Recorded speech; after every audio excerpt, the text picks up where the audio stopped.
All right. So, welcome to the podcast, man. Glad to be here, man. Yeah. I remember when I first invited you on the podcast, you were thinking about doing one before our retreat that we're doing together, and Mhm. then maybe one after, which would be a cool idea, just to talk about. Maybe we can get it. I mean, this conversation could go to many different areas, but um, I'm excited to hear, your intentions and before we dive into the retreat to participate in a few ayahuasca ceremonies Yeah.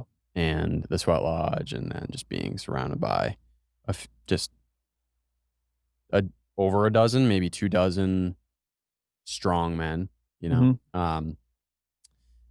But yeah, look forward to that here in Austin. And, but at the same time, I want to get to know you better, as I usually do when I have podcast guests on. It's nice to have intentional time to like step in the studio and just get to know someone's background, which you relayed to me a few things, but it's better to really just hear it from you know through conversation. So I know you moved to Austin like a year ago. Was it a year ago?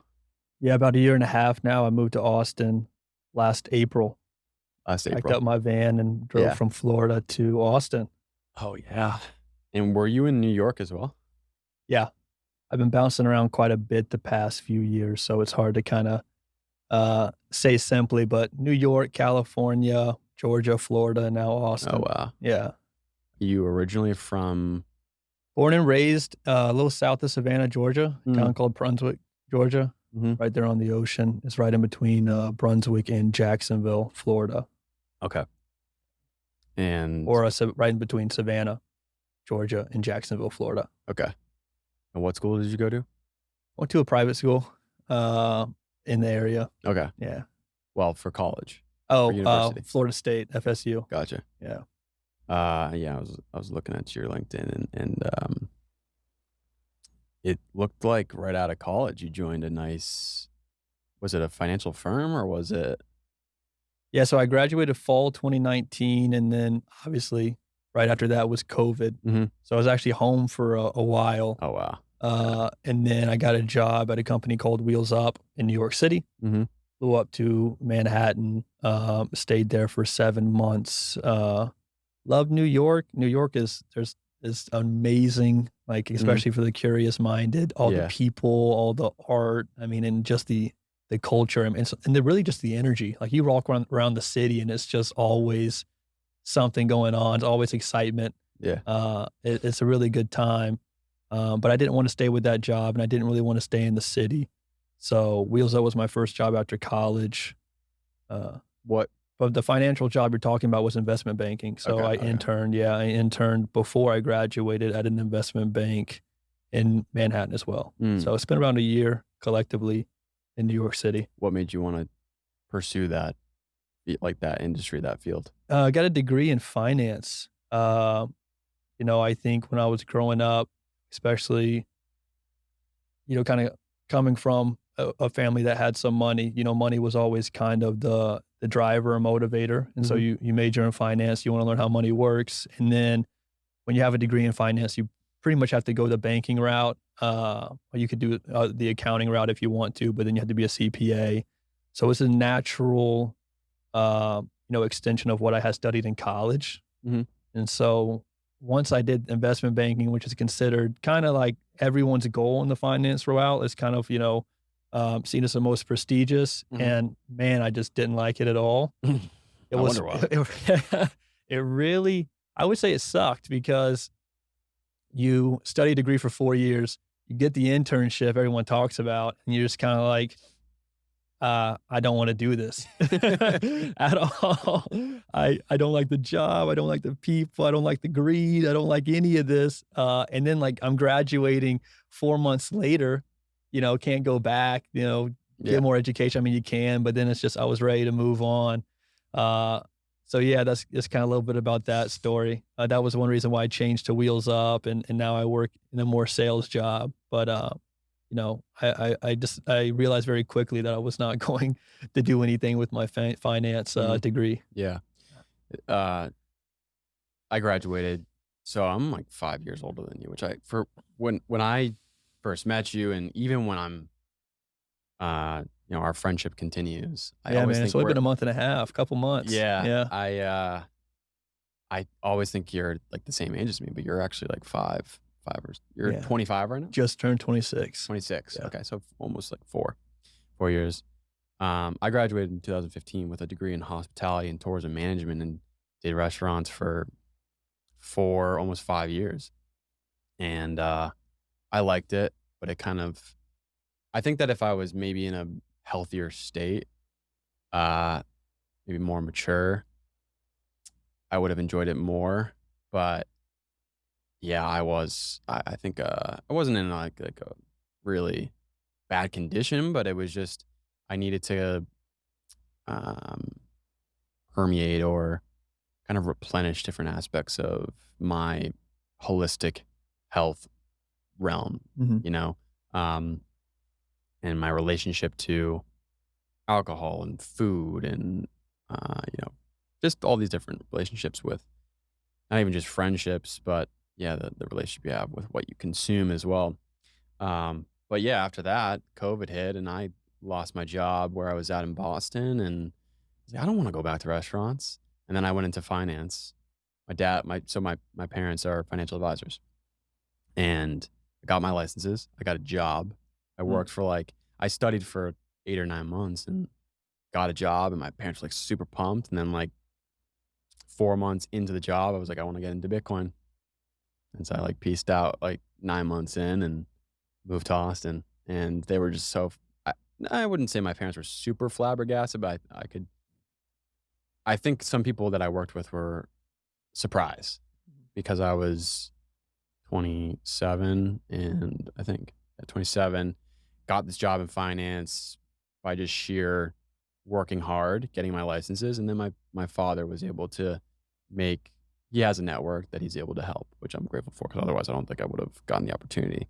Anyways, I can relate to what you just said, how you do 4 years of something that you think you might do for the rest of your life, and then you find out the true nature of that job, and you're like, "Fuck this." Mhm. And for restaurants, yeah, there's no going back for me, and there's no going back for finance, traditional finance specifically.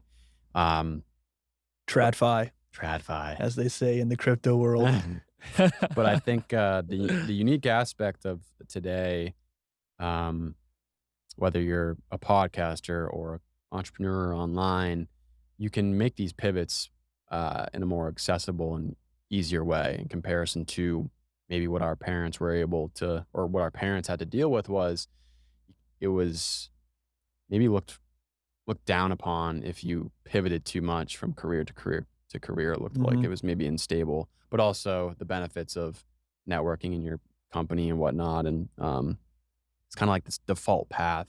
Paul Millard, he's a member of Squatch, and he's written a book called "The Pathless Path" and talks about Yeah. a really interesting aspect of his parents and how our parent like our parents' generation dealt with a different environment and different place, and so but now we it's I'm grateful for the flexibility and the opportunity. There's so much that you can do, um, and so it's interesting. So Yeah, if I think about mine, I was trying to explain this to someone yesterday, and I think explaining the last 2 or 3 years of my life is really difficult, but in those 3 years, I worked commercial construction for a private aviation company, sales for a cybersecurity company, and then now I'm, doing a little bit more on the health and wellness yeah, side, and this is just all in the last 3 years, so the pathless path, and to your point, kind of how awesome it is that we live in this day and age where we can do so much in 3 or 4 years, whereas, previously, in the mid, late 1900s, there was one job you kinda had to stick right, to 5 and then usually decades, but usually at least 4 to 5 years yeah, because it was either a red flag or they just didn't quite have the mobility that we do hmm now, so, hmm yeah. yeah.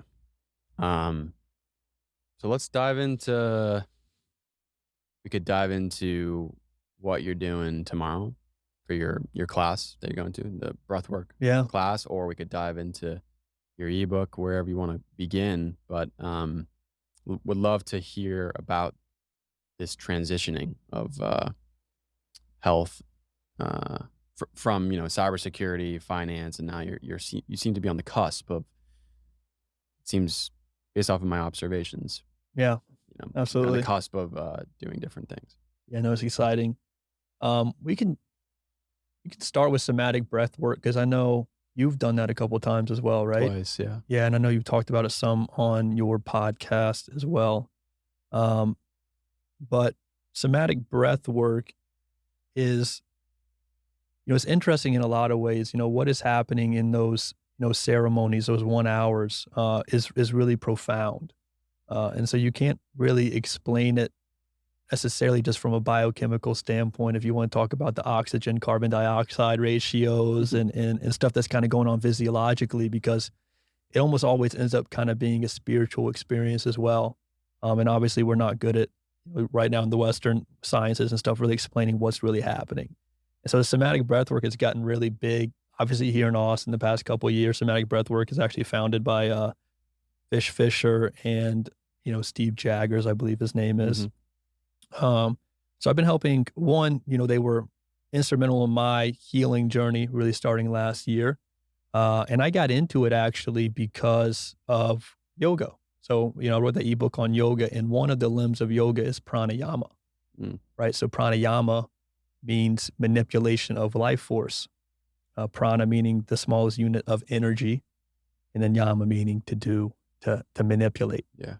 And so as I was writing that book on yoga, you know, Breath by James Nestor was a resource, right? Have you read that? No, but I have it. Okay, yeah, everyone, I mean, massive, massively successful book that came out a couple of years ago, and it was, the new science of a lost art. Talk about Wim Hof, talking about slow breathing, talking Mm. about what the yogis were doing, and then he talked about holotropic as well, which is kind of somatic, which is the Hmm. fast and intense breathing, and people were just having like, whoa, what was happening with this? And actually, you know, the holotropic now somatic came about because of, you know, what was happening in the 50s and 60s with psychedelics, right? And so when LSD became illegal, holotropic, one of the guys who the founder of holotropic, they were trying to find some sort of similar modality as a psychedelic, and it was actually holotropic was the breathing was the closest thing that he could find, for a similar healing experience. And somatic is a little bit different than that. Uh, so that's why I got into breath work, because I just want to learn more about pranayama. How breath affects everything we do. And so I went to a somatic breathwork class here in Austin in November, went a couple of times, and I did a few men's retreats the past, one in December and one in March, and they both had it there as well. Was so the men retreats, was that in Austin or is that somewhere else? One was in Austin, one was in San Diego, Okay. and they both had, somatic style breathing. There's different names and stuff, but I would kind of put them all under the same bucket. Um, and just the past month, I've started helping facilitate it here in Austin at a studio called Flow Yoga. And around 35, 40 people show up every week and or every other week. And the experiences, the takeaways, man, I mean, it is literally insane. It is beautiful. It is something that, you know, I, I would say it's a movement and something that our society really needs right now, because for me, why I love it is, one, it's really impactful, and two, anyone can do it, right? I just need you to lay there, and I need you to breathe, and I need you to do it intentionally, and there needs to be some surrender. There needs to be a safe space. There needs to be some facilitation there, right? But when you talk about plant medicines or psychedelics, right, there's an aversion to this sometimes, which is, I think, respectful and totally fine, right? It's not for everyone. Yeah. Somatic breath work, I would say it is, there's some contraindications if you're pregnant or something like that, Mm. right? But, in my mind, anyone can go there and breathe, and there's not quite as much of friction. Hmm. But some of the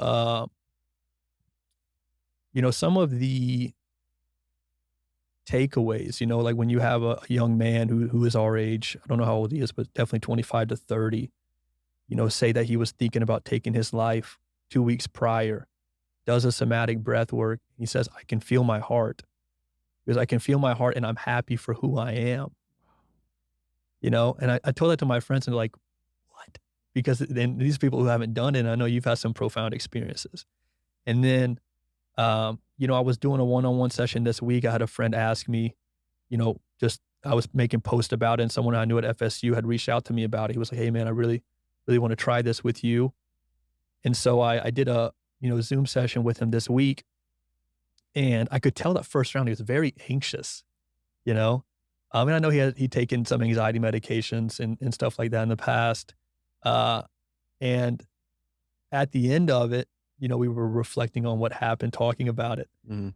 And he said in that first round, he was telling me about the anxiety. I didn't ask him about it. He just kind of said it. Mhm. He was like, and then I realized I'm always this way, And so what was interesting is what the breath work does He's is always wait, hold on. he's always this anxious. Okay.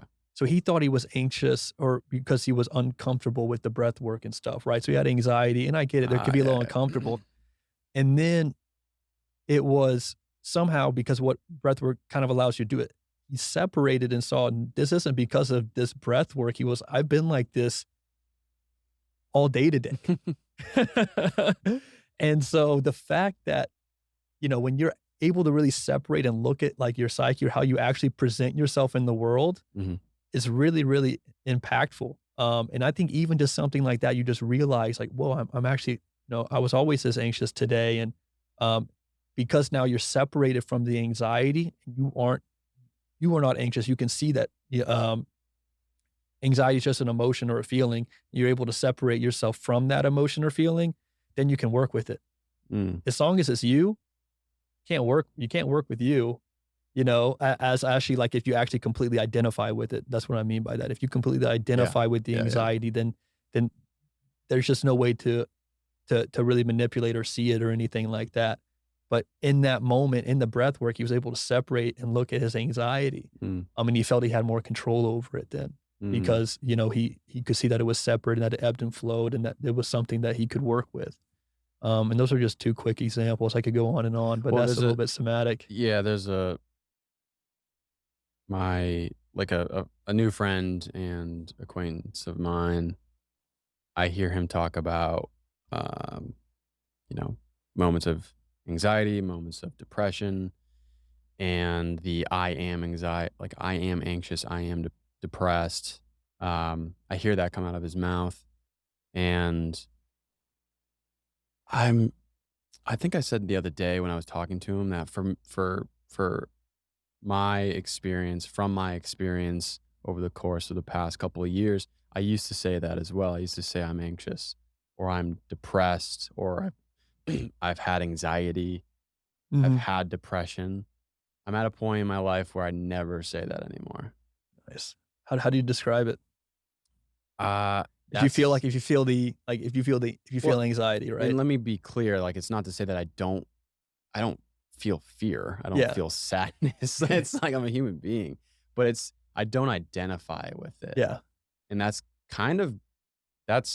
happened naturally. It's taken a lot of work to do that. Mhm. But it's interesting because I was reflecting on that recently and now in this moment trying to understand like when did that really just totally just kind of diminish?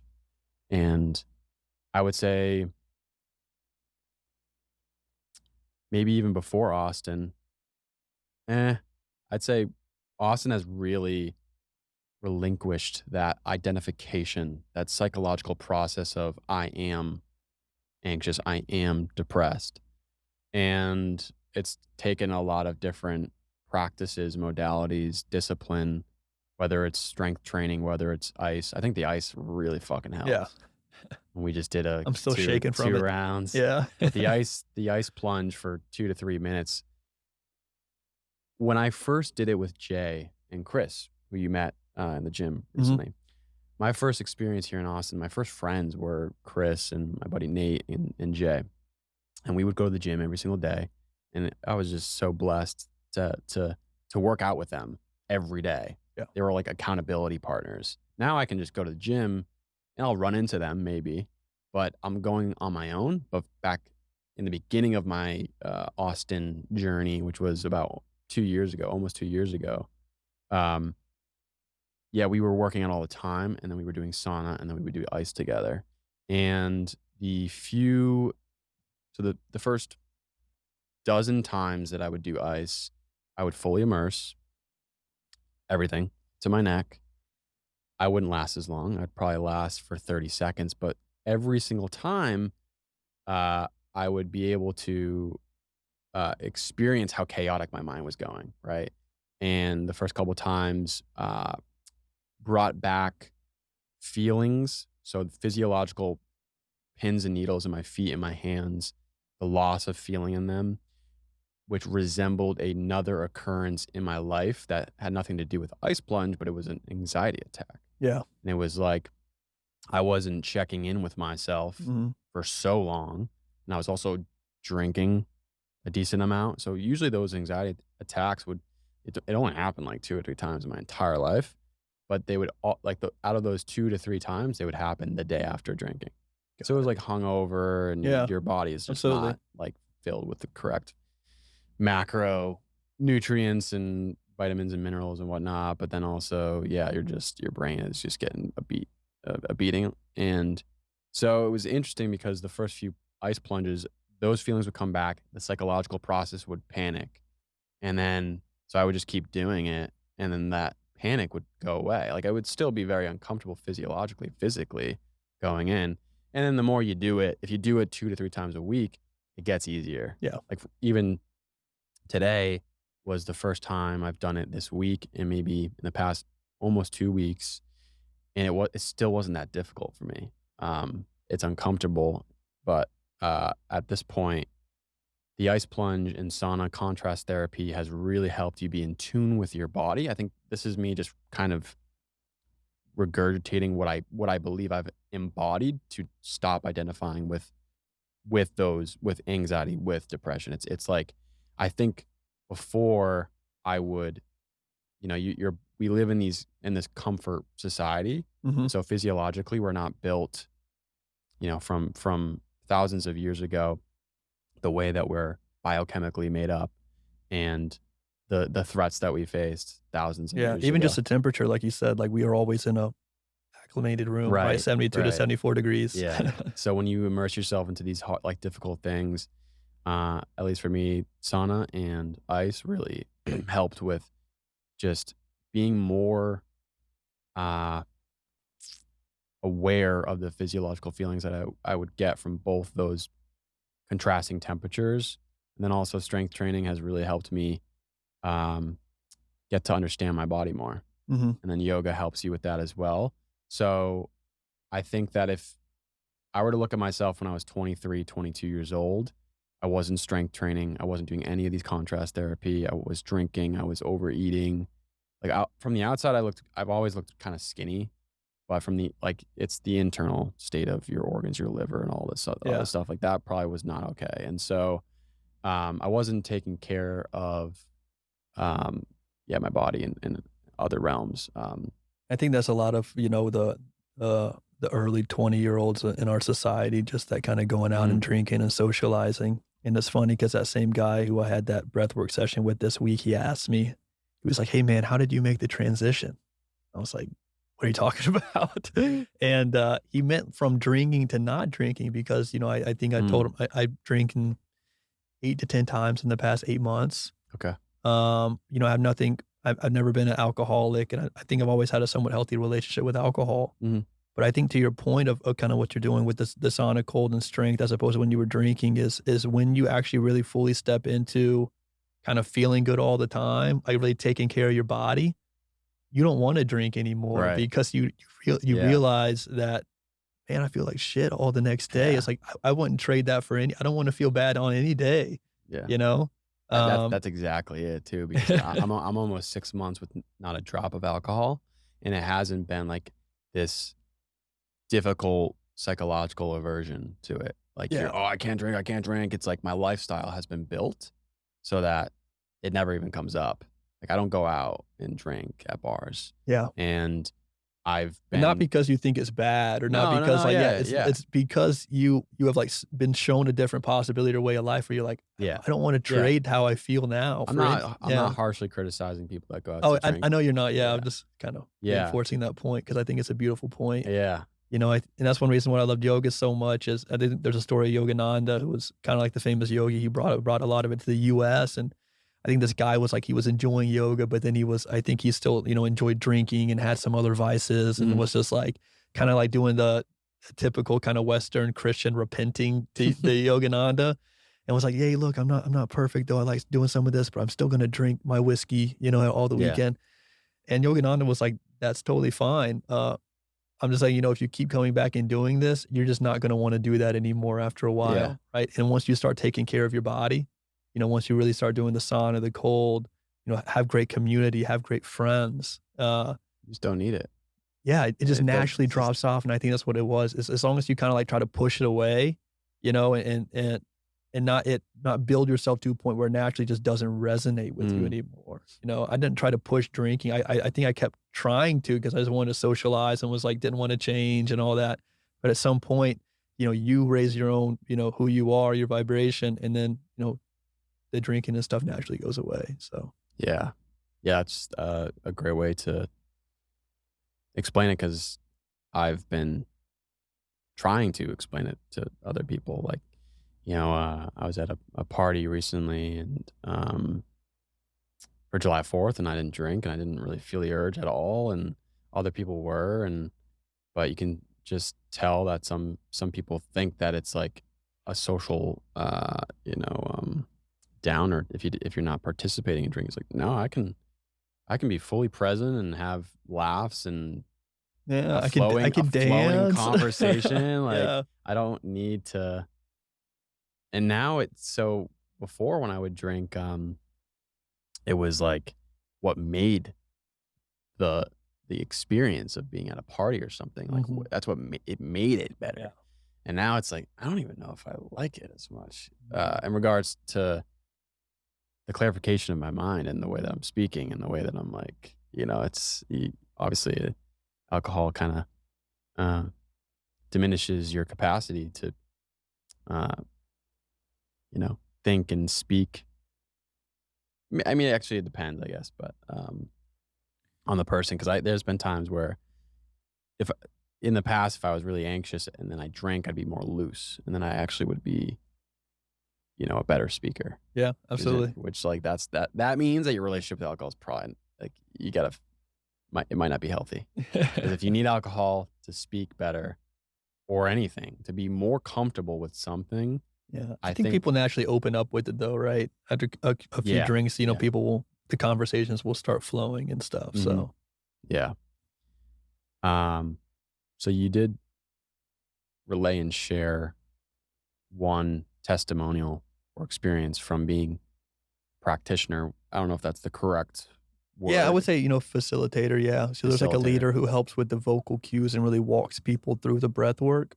No different than like yoga. Your yoga instructor's kind of coaching you through the movements just so you can kind of flow. Yeah. You don't have to think about moving as much. You don't have to think about the breathing, the breath holds and when to start and when to stop. He'll do all that. And then there's actual facilitators because there's 40 people who help people, that start having kind of emotional responses. This Mhm. could be anything from love to happiness, which you don't usually have to do anything for that. You just let them be in love, which is it's always great to be around. It's really, really beautiful. And then, obviously you have some sadness or you have some anger, and then for that, you kinda help people with either the anger or and help kind of be with people during the sadness. Most times during sadness, they just want a hand to hold, right? Mm. Someone to witness them, compassionately and not judging them, right? We're so used to judging emotions as this emotion is good, this emotion is bad, and that's what causes the repression in our society is because, for example, anger is one that is seen as bad, and so we repress a lot of anger, right?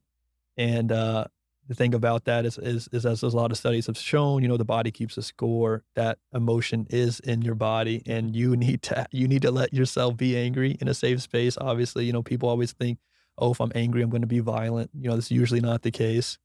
Um, and same with sadness, right? A lot of people don't give themselves permission to be sad. I know that was a big thing for me, because I know we live in America. We have so many privileges here that I was always actually guilty of being sad Mm. because I thought it was somewhat like what a privileged way for me to think that I'm sad when I have all these great things around me, right? I Mhm. had this, college education. I got these I have a good job. Um, and just other things that I was actually guilty of being sad. So I would Mm. never let myself be sad. Yeah. And then that ended up, just kind of creating a negative feedback loop. Uh, so yeah, so the facilitations are important and it definitely helps. I think the somatic, they say it helps around 10 to 15%. Um, and so it is a great way to put it 10 to 15% of the of kind of like just kind of getting them to somewhere, right? So okay. like say like if someone's like a little bit sad, if you go over, like you can kind of see, you can kind of see their maybe they're kind of chuckling up with some Yeah, tears. yeah, yeah. When you go over there and really hold their hand and give them permission to be sad, Yeah. I Too. mean, it could Yeah. literally it Oh, could yeah. literally just all kind of flow there. So that's where the facilitation is really important because a lot of times like, they could be fighting it, right? Because like I said, we judge or we fight the emotion. The conscious mind starts getting in there and doesn't quite want to be sad, doesn't know why it's sad. Um, and so when you go over and same with anger and stuff as well, um, you know, I guess I'll say this one. This one's just a really, really crazy one. It's awesome. But there's this woman there who clearly has some sort of sexual trauma. Mm. And so she was having this anger, her fist clenched up. Um, and so when I saw her fist clench up, I grabbed her fist and kind of you want to kind of create that push back because that's what anger's, you really want to push something away, but you Mhm. also kind of want to, let anger do what anger needs to do, whatever it Yeah. does. And so I just, intuitively went pushing her hand and then she just started getting madder and madder and madder. And she just goes, fuck you. And just, and it was just a beautiful release, actually. And she wasn't, her eyes are closed. She wasn't saying it to me. But what she was saying was, and she was saying no a couple of times prior to that. No, no, with her eyes Mm. closed and then pushed me away, fuck you. And I guess she had some sort of, and I talked with her afterwards. She gave me a big hug afterwards. She was like, whoever that was, thank you so much. And, I guess she had some sort of experience where she didn't, which is what anger does, right? So anger is actually you enforcing boundaries. So she had this boundary, or she didn't respect that boundary, or maybe she didn't have the opportunity to. I don't know. I don't know the extent of what this sort of sexual trauma or sexual situation was. But anger is actually there to enforce boundaries. So it's a really healthy, good emotion. Yeah, yeah. Uh, and so that's why in that instance she had anger because it was when a boundary wasn't upheld. Mm. And so that's why it comes out via anger. And then once you finally had that anger experience and you let the emotion do what it's designed to do, then that's what we call healing because Yeah. then now she can respect her boundaries, right? And she could know when she did not respect her boundaries and then reinforce that boundary after that. Whereas if you don't experience those emotions and let them uh, do what they need to do, because they're teachers. I mean, it's the way the body is telling us about our environment, Mm. about what's going on. Like if I'm angry around you for whatever reason, I've never been, my body is trying to tell me that, you know, it's not comfortable with you or, you're not respecting my boundaries or this. And it could be an internal reflection as well. It's not always just a Yeah. projection. Well, I could be projecting it onto you just as much, but there's some sort of information that the body is trying to tell you. Mhm. And we just don't allow it, right? Yeah. Because like I said, we Yeah. judge it good or bad. Oh, wow, I should not be angry. Shane's such a nice guy. Why, well, why would I be angry? I'm a bad guy. I shouldn't be angry, Yeah. Or like, oh, that made me really sad, but sadness is bad or sadness is not fun. We live in that comforting, fun society, right? Um, and I'll just end it on this quote because I think it's a beautiful quote and I'm going to carry this with me. I just read it this week, but it was freedom in the body is in fact freedom of emotion. Mm. And you'll see this a lot with the artistically inclined, the artistic geniuses they let their emotions flow through them effortlessly, right? It's like you see it change, like, sometimes many fluctuations over the course of a couple of hours. Mhm. And, I think that's a lot of what their ability and what is I mean, they're always kind of tapped into their body. I mean, you can tell what an artist just by the way they're moving, even if they're not a dancer, right? They're just some sort of like Yeah. flow that they Yeah. have. Um, and, we just don't allow ourselves, we just don't have healthy relationships with our emotions because, we were never taught, we were never allowed, we were told to sit down, be quiet, Mm. don't make a noise, don't make a fuss, right? Emotions are all fuss, Mhm. even like the happy love, it might be, in those environments of schooling and stuff, like if you're overly happy, you still maybe can't pay attention, right? Yeah. Because you're like, Yeah. I can't pay attention to you if my mind's everywhere and I'm just ecstatic.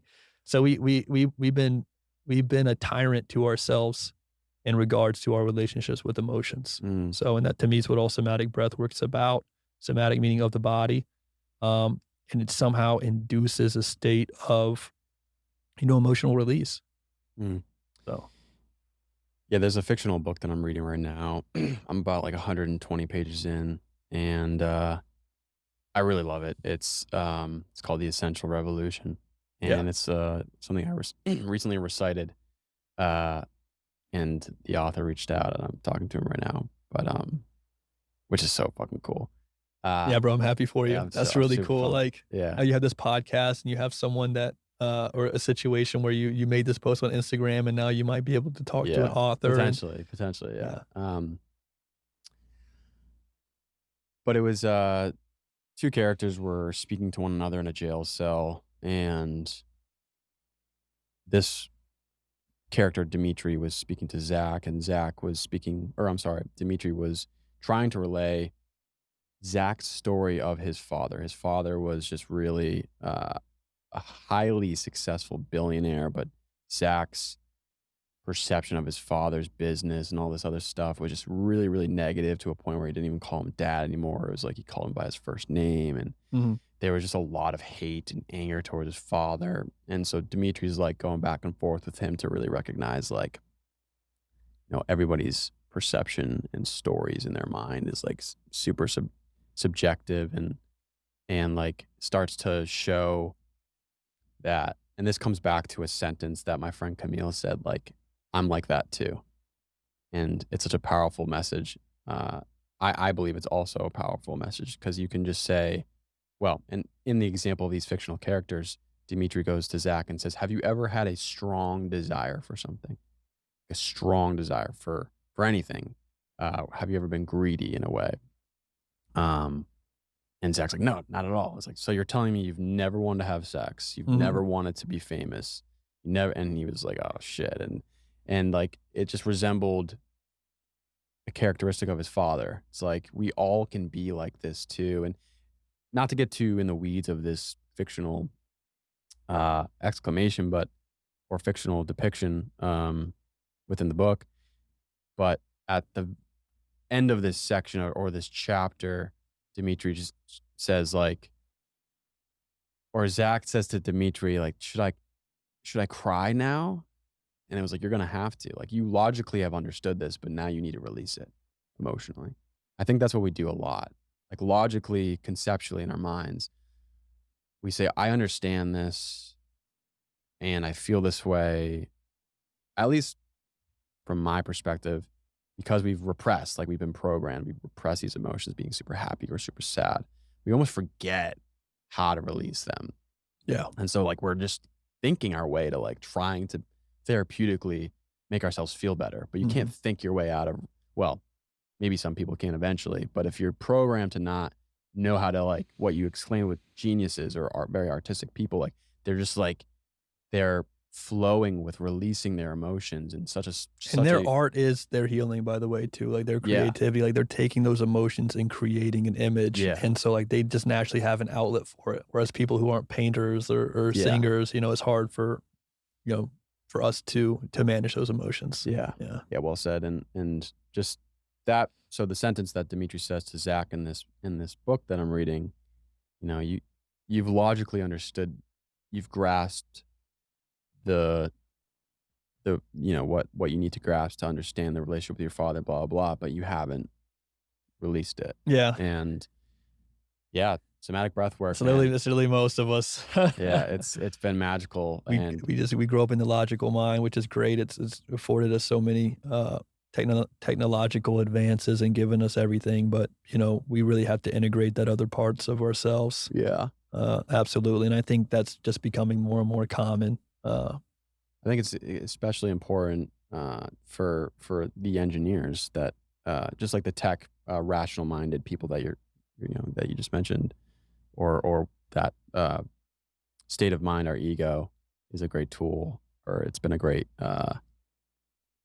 part of being a human being, so that we can provide ourselves with a more a comfortable life and whatnot, Mhm, opportunities. But uh, I uh, I've heard of I can't remember who it was, a friend of a friend that was conducting, or facilitating ayahuasca ceremonies for AI engineers, mm. and I was uh, pleasantly. It was like just a it was a nice feeling that came over me when I heard that, that where we have people in the world that can help very rational minded people that are creating these tools to maybe open up their hearts a little bit more, and then Well, yeah, and to be more creative. I think the the people on the frontier of tech, if you say the real guys on the edge that are creating, new technology, the AI side, they're usually just as inclined to have psychedelic creative approaches. yeah. It's not necessarily the rigorous engineer logical type of guy. Mm, So I would even say those people on the edge, anytime you're accessing your creativity, you just can't do it through the logical mind only. The mhm, creativity is actually the exchange between the left and the right, and that's how new ideas are formed. mm, So logical is just, more step by step, uh, type of analysis and things like that, which is literally what coding is. yeah, yeah, But when you also are when every time you're on new frontiers, you need access to those different parts of your brain, just because the logical brain is limited. mm, So, and yeah, and with the somatic breath work, and one reason why people have these emotional responses is usually that the conscious mind or ego just somehow just gets turned off for a little bit. yeah, Whatever's happening in the nervous system, what I like is like the nervous system is the interface between the mind and the body, right? And so the breath work does something to the nervous system to where I would almost say your mind and body just become mind body. And that interface that you have of really you know, really just usually being is just temporarily turned off. And then those emotions and minds and sometimes you have those visions just become one experience. mm, Uh So, and one of those, steps of yoga, and then a lot of people talking about flow states, right now as well. And flow states, are you temporarily getting out of the ego and conscious mind as well. And mhm, some of the, uh, and I would even hesitate to say that it's not like logical or rational or anything like that, because most of the people, the Tesla, the Einsteins, like most of the greats, almost always lived in that flow state, right? They would just s 6, 7 hours, just getting into these equations, just doing that, and it's just a complete I wouldn't even say that it's just their left minds. They are literally, creating with the information in their entire body, and whatever, and so mm, you'll hear if you read what Einstein wrote and Nikolai and all them, they'll all tell you this, like Einstein he would usually try to work he would hold his keys in his hands, and then when he would drift off, the keys would drop and it'd wake him up, and then that's when he would really like to work because he was in between, mm, kind of the dream state and the waking state, and there's so much, and he felt like he had more access to obviously the wealth of knowledge that he had in those states, and that's literally what he would do. yeah, So, and with flow and everything like that, it's becoming more popular, but yeah. That was a part of a section in your ebook too, and yeah, I took down a few notes, but before I think we get into the ebook, we're jumping from place to place. Um, you said that over the course of the past year, you had somewhat of a strong spiritual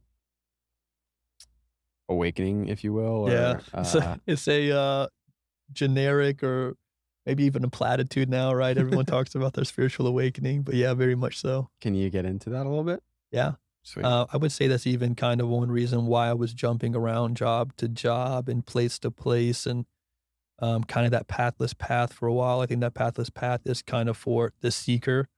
And by seeker, I really just mean someone who's like a little bit more spiritually inclined and just seems to be searching for something that they can't quite, put Mhm. into a really even a concept. It's just more of like this feeling or drive. It's like, I gotta be doing something else. I don't know, Yeah. Yeah. and I haven't found the answer yet. And it's Yeah. kind of driving them like a little mad. Um, but first I think I would kind of define spiritual awakening as in the most extreme case, which is considered the dark night of the soul, is the death of the ego or death of the identification of who you are, right? Mhm. So we all grew up with identification in the sense of, I'm Brandon Blake from Brunswick, Georgia, who went to FSU, who has these skills, and so we are pretty much told who we are, the first probably varies for me the first 18 years of my life. I just did what society wanted me to do, right? Mhm. Did what my parents wanted me to do, what my friends thought, what was socially acceptable, right? And so you get told what you want to do, and then that builds your identity, right? It builds your habits and everything like that. And the beginning of the spiritual awakening is when those things don't really satisfy you anymore, and then you don't really quite know what else there is. You start asking bigger questions like, who am I? Like, why am I here? Like, what do I really want to do with this life? And so you kind of obviously you kind of think about death, and you really think about your life as something bigger than just the role that you have or what you were given or kind of what that identity is. And so usually part of that identity dies. Like for me, I used to go do a lot of sports games, watch a lot of football with friends, and then like that became feeling really empty. And then I don't even watch football or anything like that anymore. And so these things just start changing. But usually the spiritual awakening, they kind of happen on their own in a way, and then it kind of creates confusion, right? Because if this used to really satisfy you, make you happy for a while, and now it doesn't, you don't necessarily know what's next or what Mhm. else there is. Mhm. It's not like, oh well, then I can go do this because I like doing this as well. It's like no, like I am like unsatisfied with life right now. Like this doesn't make any sense. Mhm. And so yeah, I definitely had that really last year. It was kind of like the reason I came to Austin. It was the reason why I was moving around the way I was, which is the common symptom of people who are going through it is, uh, you know, going to different places, hoping I could find some sort of home or residence there because, I would go somewhere, get a new job and I was like, this isn't it. And then I would go somewhere, get a new job and I was like, this isn't it. Mhm. And so then I packed up my van and I had Austin has always, been over the past couple of years, it's been a very prominent city in the health and wellness space. Obviously, all the podcasters are here. The tech is moving from California here. You have some big companies like Tesla and Oracle and things like that. And so I had felt like I would really vibe here, just really on a whim. I had never been to Austin before. I decided to move here, which isn't too iconic. A lot of people would just pack up their stuff and come here. So I drove with a 3-month lease, thinking that I might have to bounce somewhere else because I didn't know if I could call this home because Mhm. I've been searching for it. Um, so yeah, that's just a little bit about the spiritual awakening. I don't know if you have any other follow-up questions on that, but I think it's going to happen more and more. I think as a part of this era that we're in humanity is when people are looking for something, you know, better for the world, better for people. People are talking about people are just a lot more aware of what we've done to our planet, the mental health crisis, this kind of, I don't want to say illusion of progress because that can be kind of extreme, but, you know, we've made so many advances technologically, but I think a lot of people say we haven't necessarily, we've destroyed our planet, our people are sick, so like we really need to reflect and say, have we made a ton of Yeah, progress? are we more fulfilled? Are we more whole? Yeah, and the answer is that to no. And then, to me, it's concerning when, a lot of people then now are talking about, well, let's just ruin this planet and go to Mars. It's like, are you kidding me? Like, can we take care of this planet first? I'm all for exploration. I mean, that's all the spirituality. Let's explore. I mean, psychedelics, let's fucking explore, right? But like, you're just totally gonna like, oh, this an asteroid's gonna hit the Earth eventually, and so we need to make another home uh, on another planet, anyways. That's kind of like their logic behind it. Like that is very extreme for what's happening right here. Like, it's in my mind. It can prompt nihilism as well. Yeah, exactly. At least on this planet. I mean, you might just, like, treat everything That's how around we you. are. Hey, we'll ruin this and just go build something else, right? It's kind of the modern, the conquest of what kind of had happened throughout civilization for thousands of years. It's like there was always this prominent sort of conquistador society, whatever that word was, Rome, uh, America's been that to a degree as well. Spain was that. So it's really every other nation. So I try not to say like, oh, America's this way or whatever, because it's really just the what humanity has done the past couple thousands of years was, hey, let's, you know, trash or ruin this, or we can't sustain ourselves. So let's go find people who can help sustain us and conquer them or something Mhm. like that. And now we're like even thinking about that on a global planet level, which is like, hey, this Earth is, we're just going to use all this up. So we need another planet and we're going to make it, And I really think that is so nearsighted and really just and the fact that it's commonly accepted and there's hundreds of millions of dollars going into this rather than really fixing our planet here just shows how out of sync we are with ourselves to Yeah. think that we could travel to Mars, even get a lot we couldn't even get most people over there, right? Yeah. I mean, we want to keep expanding, but there's so many other things that we need to do on this planet Right. with our people the next 100 years, yeah. Yeah. It's, an example of how out of touch I think we are with what we can do, the possibilities that we can do here on Earth and with humanity currently. We have the creativity, we have the resources to help build a better, um, state of humanity, Yeah. right? Like, I think it's this war and conquest, mentality. I mean, I do need to brush up more on my history. I've been reading a lot of books. I read all the time, but I haven't really been brushing up on history as much, but I know that war and conquest was just a way of human life thousands of years ago, and I think that has been embedded into our genes in a way, or into our family history, and like we continue to do that in a society, in a stage of humanity that's just not appropriate anymore. And I think that radically, not maybe radically is not the best word, but reassessing our approach to how we interact with this world. So, Yeah, and I um, think it's happening, man. I think the internet was a big part of it, but we clearly are becoming more of a globalistic minded, it's like species, yeah, right? It's not so much there's non-localized. some, patriotism, there's some nationalism and, that's all fine.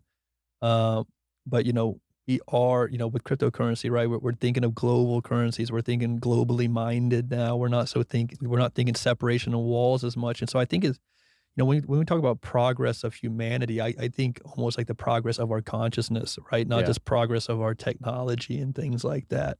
Mhm. We're talking about progress of who we are to go from, maybe a species that was more war inclined and fighting and separated to moving more towards being more, peaceful, loving, taking care of us, taking care of our planet. I think that is the progression, and I think that we're on it. Yeah. I think that's one of the reasons, why we exist is to try to figure out how to get more to that state Yeah. naturally. Yeah. Yeah, but so my last guest, we were talking about San Francisco and, on the topic of tech and the transitioning of cities and whatnot, and, my last guest, Sasha, was speaking to Balaji. Oh, Balaji's nice. I forgot how to pronounce his last name. Yeah, I don't think I can either. Yeah. Srinivasan, it's an Yeah, Indian he's last he's name. probably one of the smartest people alive. Super Yeah. smart. Don't always agree with everything that he says, but for the most part, I think he's very creative, and he's clearly got a lot of attention. And he created an ebook called The Network State, Mhm. and he's a very big Bitcoin proponent, and so, I think that's what's happening right now. And that's what crypto is. Like I don't know much about crypto from a technology standpoint, but I 100% am behind it from an ethos standpoint. And that's one reason why I think it's going to continue adoption is at, you know, institutions, the relationship between institutions and people or user completely changing, Yeah. right? And which is Yeah. what crypto's all about. Yeah.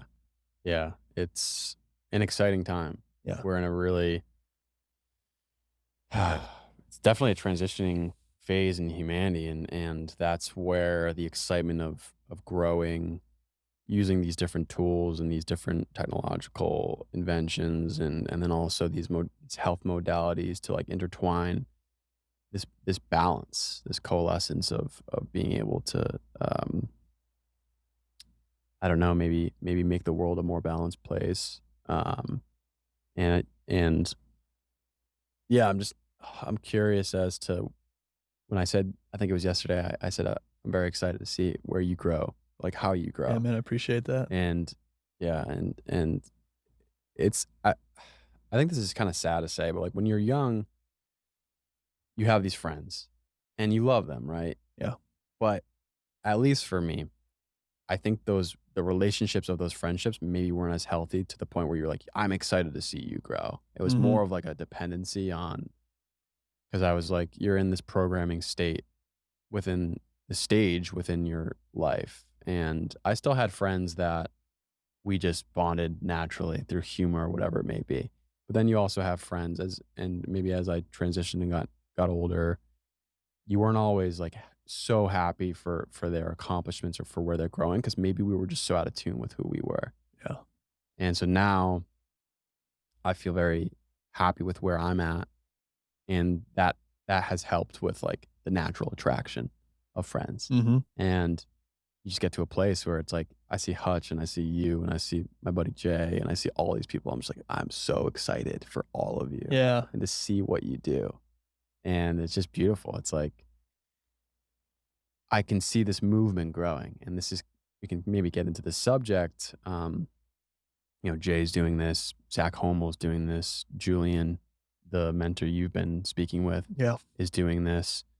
Um, is to create this entrepreneurial route, this path that helps with like the initiation of boyhood to manhood. Yeah.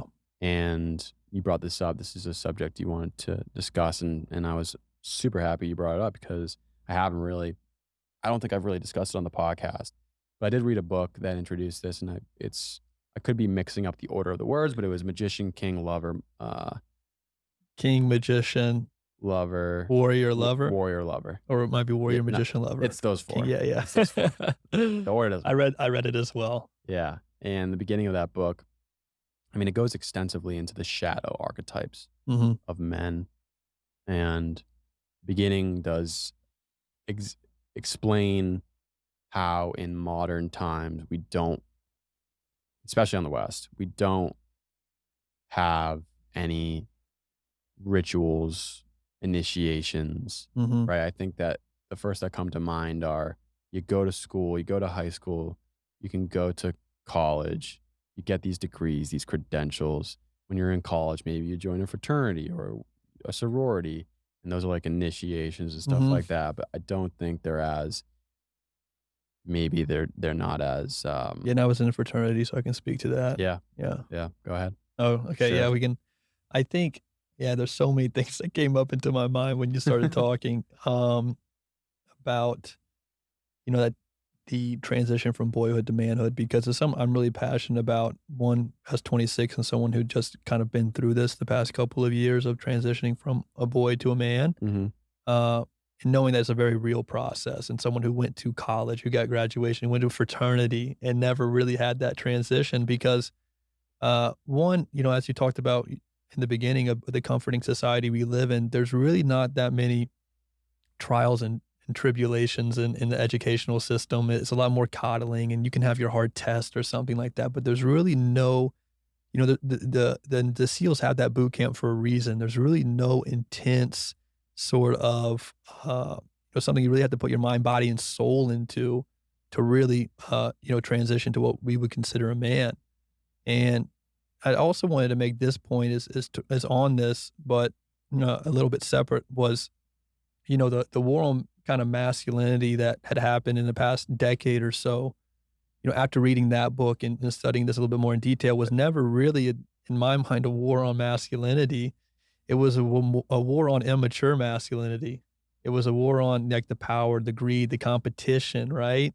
That's what it was really a war on, and so I think as especially a man who went through a liberal college, as all colleges are, who kinda was, like, felt guilty about all the stuff happening because I was in college when that was very prominent in the news and media and things like that. Uh, and then I realized through all of this that, it was never really a war on true masculinity. I think true masculinity is more important now than ever.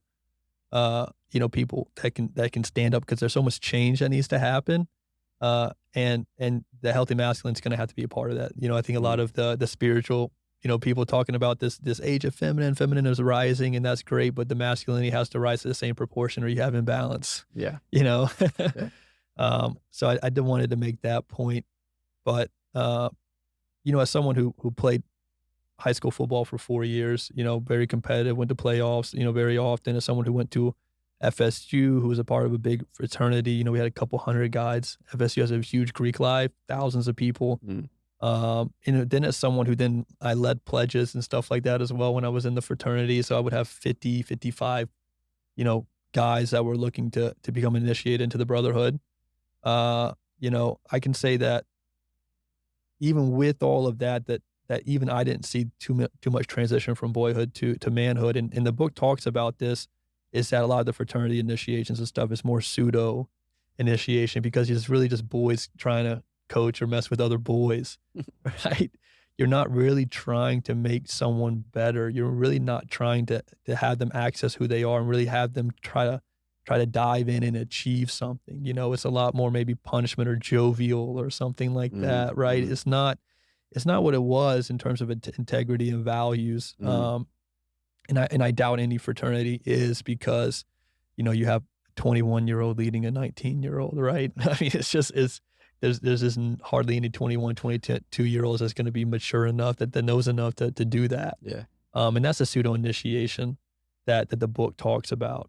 Um, but yeah, no, I think also, having the breathwork session I just had with a young man and seeing the confusion in a lot of people if they graduate college that I had too, because you get your degrees and you just don't know what the hell to do. Mm.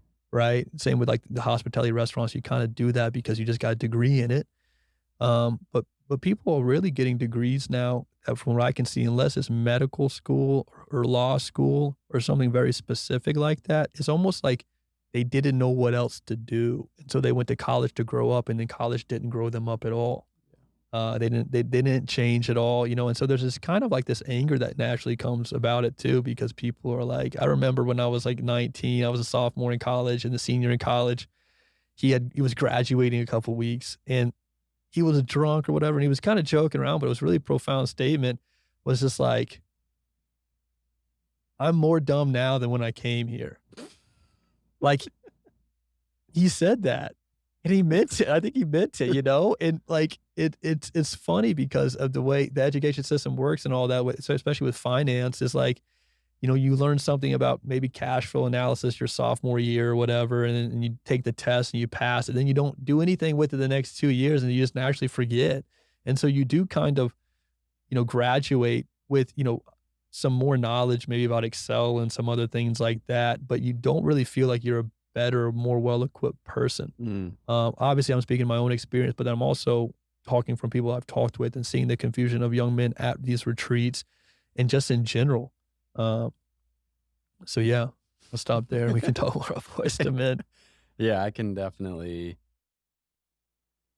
understand what your friend said there, or Yeah, your do you feel brother. that way as well? Oh yeah. I mean, it's wild, and especially the money it's costing. I mean, I'm so happy for, stuff like YouTube and other courses, and I really I would advise most 18, 19-year-olds not to go to college at first.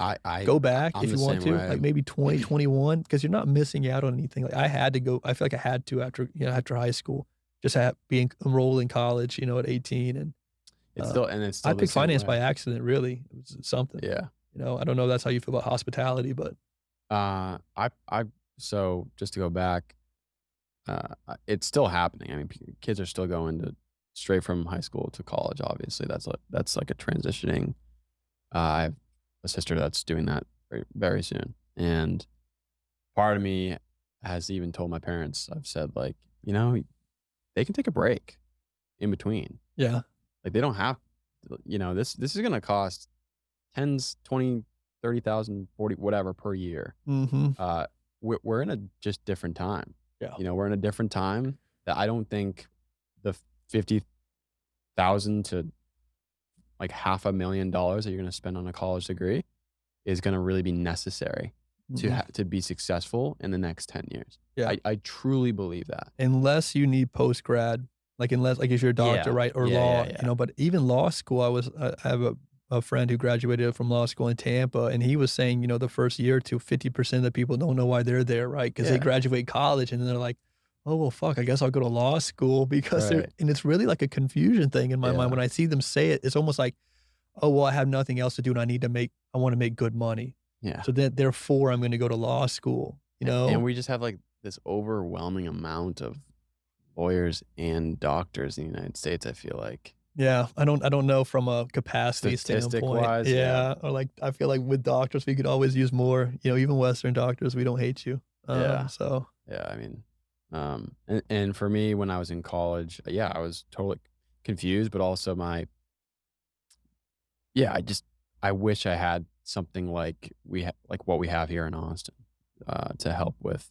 And I guess we did, and maybe I just didn't capitalize on it as much, but really, not taking my health seriously because you're so young, you feel like you could live yeah, well, forever. you know, those colleges, those ecosystems of they're really partying Oh, ecosystems. Like yeah. if you even, it's not just obviously FSU had a huge Greek life and party life and all that, but you know, even small community college, from what I could tell in Georgia where I'm from, like they had a huge, you know, party scene. Like Yeah. it almost seems like it's this ability to have a lot of fun, which It's like outweighing is your great.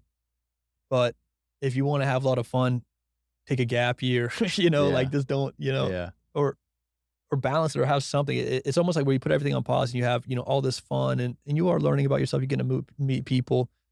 Is that worth 50 grand? I don't know. I would even boldly exclaim that is that concept of fun healthy, or is it even is there Yeah, any no, yeah, thank you for integrity that. behind that? Yeah, Like it's meaningless. How about that? getting blackout drunk, Yeah. smoking tons of weed, cocaine, Oh, great point. whatever, like that's not fun. I mean, maybe No, physiologically it and feels it's cool. meaningless. You know, I think when we talk about that's a lack of meaning in what you're doing because you know, when you're in just those states of you're just chasing the next high Yeah. and there is no meaning, right? Right. Right. So no, that's a great point. Yeah. Um, Maybe I was being no, a little no, too no, shy there. no. And so But yeah, we the were talking about like your like spiritual kind of awakening. awakening, and Yeah. we kind of stopped at you know your arrival to Austin, right? And you were going from New York, you've gone from all these different places, and then you made it here. And now you've been here longer than the 3 month Yeah, I term. don't plan on leaving either, yeah. I don't either. I'm glad I didn't because I didn't meet you until a year in, so Yeah, yeah. It does seem that you need to give it some time. You need to give it like a year to two yeah. in order to really assemble in Austin. Yeah, well, it's just the people, yeah, so, I mean, that's one reason I stayed even like I said, I didn't even make any, I would say, start building a community for myself until the past couple months when I met, you know, someone who then introduced me to Hutch, and then I went to his Tuesday Talks, and I met you, and then I've been meeting just people naturally since. Mhm. But it still took me a year to do that, but it's just the vibe of Austin, the people is what really made me feel at home even when I Oh, yeah. didn't have, you know, a community or really people to hang out with.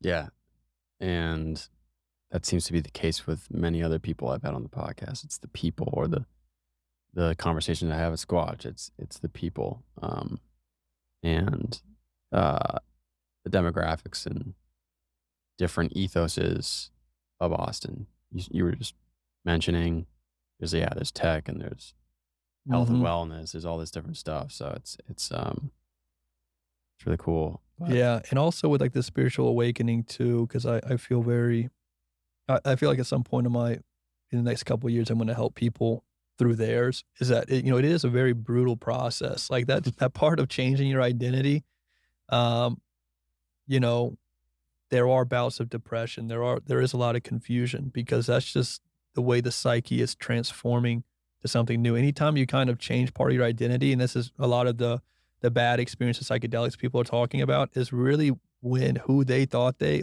are isn't really who they want to be, or like who they are in this world isn't really what their soul wants, Mm, right? And then the psychedelic, they see that clearly, and then they don't know what to do, right? And it creates a state of confusion, and it creates, rationally, really a lot of time depression. So Jung would say, or yeah, Jungian analysts would say, yeah. depression is the way of the soul making its presence known, Mm, and it is shedding parts of you during that process, so that you can be different. I know I was a lot different after I experienced depression because through that isolation, and through those feelings and whatever that process was, if you want to call it that.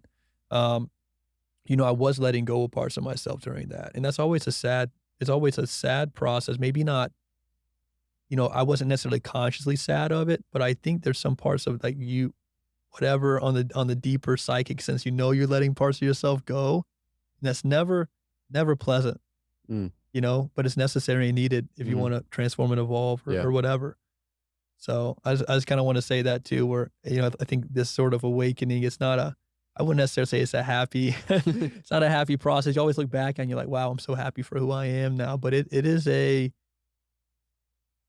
very chaotic period, I would say. It can be grueling for Yeah, sure. absolutely.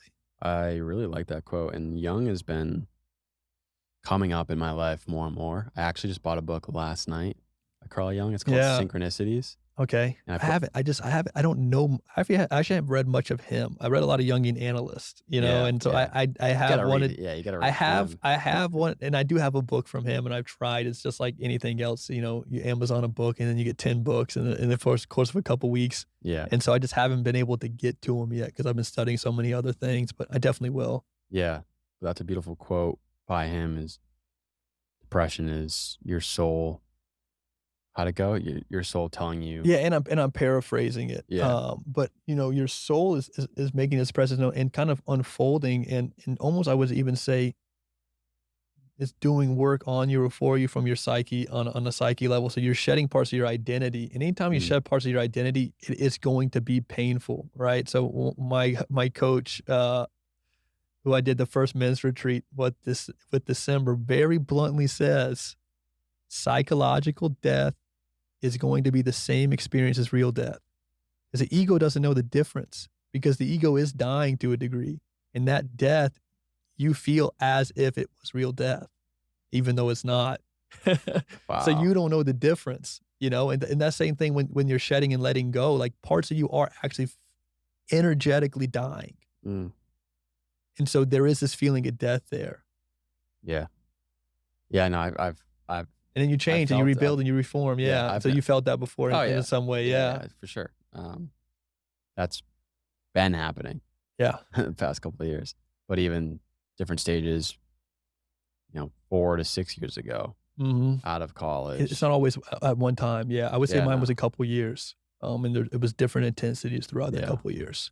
Yeah, I mean, from high school, so from, like, middle school to high school, and then high school to college, college to years after, it definitely wasn't as I think the most brutal one was after, like, 4 years in, hospitality, but yeah, definitely was a big, wake-up call, and I took the actions to listen, and, Yeah. but, ever since then, it's been just a little bit easier. Yeah. Been easier. You get stronger. Get stronger. Jordan Peterson talks about that, and another, I'm sure psychologist is that, usually the fear, someone has this fear of like elevators and stuff like that. He was talking about that example. Someone which just couldn't even go in an elevator. They're so terrified. How you get them to be able to get on the elevator is you just start having them make steps Mhm. towards, lessening that fear. And so for him, it would just sit here and can you imagine yourself being in an elevator? Like, let's not even go towards a building with an elevator or anything. Mhm. Let's sit here. Can you imagine yourself being on an elevator? And that might take a session or two. And then like, maybe she can imagine herself, eyes closed, opening an elevator, getting into it. How do you feel in here? This and that. And then let's just go to a building and stand by the elevator. Let's watch 100 people go up and down. Okay. Now maybe you open the elevator, then you get in the elevator, then you get out. You don't even Yeah, go yeah. anywhere, right? And like it seems trivial, but that's actually how a lot of psychologists approach fear. There is no sort of you can't get rid of the fear by avoiding the fear. Like you have to make yourself stronger and you have to take yourself step by step into feeling, what that fear is and why it's there Mhm, and to overcome it, and mhm. I would say from a spiritual lens, that fear is a teacher or a lesson, maybe to some other avenue, maybe on anything else, it's trying to teach you to be stronger. It's trying to teach you where maybe you're avoiding parts of life or parts of yourself, Mm. you know? Those things are all, very important towards our own growth. So, Yeah, yeah. And you've been investing in, a mentor, Julian, yeah. and I've recently followed him on Instagram. I heard his name multiple times and I didn't know who he was. I didn't know what he looked like and didn't understand, his approach to how he was a mentor, but recently I've been seeing his messages, and I can see why Jay speaks so highly of him, and you do as well. Mhm. Um, how has this mentorship, uh, changed you? Yeah, so it's been a couple months. We've been getting deep into really my own healing. I could say that. Yeah. We haven't even got to the point where he's teaching me, you know, too much about energy healing. It is by nature, like through my own healing, I am learning a lot, right? That's part of it. That's why Mhm. that's why it's there, and he so beautifully said that how you heal yourself usually is how you heal others, right? And that's so true with a lot of people, not just from energetic healing and a healer. We can talk about all that too, but usually people's curse or people's issue they had, them getting through it is always their gift to the world, right? So people who start charities, I was looking online, and there was this family who had lost their daughter, from a drunk driver and all that, and she had died at 20 years old, and it was a really sad story. Um, but from then there, they started raising money for drunk driver awareness and trying to, actually tackle this problem Mm, and make sure it didn't happen again. And so there's this very real sense that whatever obstacle is in front of us in life, uh, one is supposed to teach or show us something. A lot of people don't see that. Maybe just, this is sort of overcoming thing that people kind of talk about a lot. I would say it's best to understand it and work with it. Uh, so back with what Julian's doing is more, I would say deep emotional work. Um, and I'll share this story, and I'm somewhat not don't want to because I don't want to get quite so esoteric on people, but let's just do it because why the fuck not? It came to alright. mind. Um, but from a spiritual sense, when you talk about the energy bodies, there's a few different ones, and so yoga and the Eastern medicine, they all talk about that. There's layers to the body, right? So you have the physical, you have the etheric, you have the emotional, you have the mental, and you have the spiritual, right? So there's all these different layers that then what would comprise of us. Um, and to put it simply, because we were talking so much about somatic breath work, it's clear to see that there's an emotional, body or residue that's around the body that's affecting you that I wouldn't necessarily say is from a physical level, right? Because like if I piss you off right now and you get really mad, it's something that your mind did, right? Your mind says something to your body, and then your body actually had a physiological response, right? Your heart rate changed, your eyes dilated and got constricted, right? So a lot of stuff happened in the physical level, even though it was really just a mental thing. I'd said something that you didn't like, and you had a full physiological response. So what's happening there? Because it's coming from the mind, it's not coming from the body. Real quick. Okay. So, this actually came to mind before we started the Did I conversation. piss you off? I'm fucking heated up. No, so one of the books that I recently read, and then also a conversation I had with River, we didn't dive into this, but he even said, like, the thought process could even be considered a physical process, Mhm. that what's happening in your brain, like the electrical patterns of your neurons and whatnot. Um, so I do, because this book that I have like over here, it's the chakra book and mythology and Yeah. astronomy. He does label emotions and thoughts as non-physical, and I question that. But anyways, But so they are in your field, like you, right? because your So when senses, when we when you're hearing and so when you're listening, when you're seeing, you're interpreting these concepts through words that we're um, Mhm. creating. So we're using our physical senses to interpret something that we then orchestrate in our brains that ignites neurons and whatnot. Mhm. So I almost still think it's a physical. And we could get in the weeds of this, but it's something that I've been thinking about lately. Yeah, no, and I don't claim to Because know, some people consider thoughts and emotions as non-physical things, and I don't know if I totally agree with that. yeah.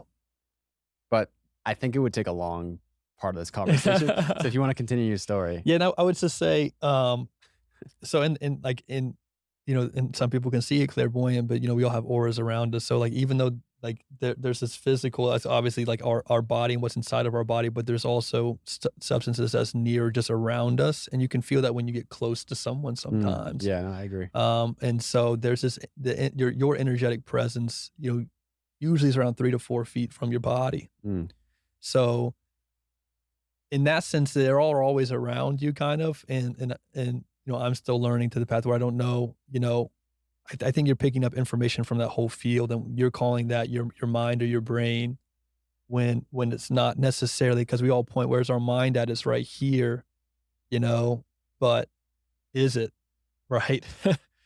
I think that's obviously the deeper question. right. Is your mind and thoughts, are they all right here or are they not?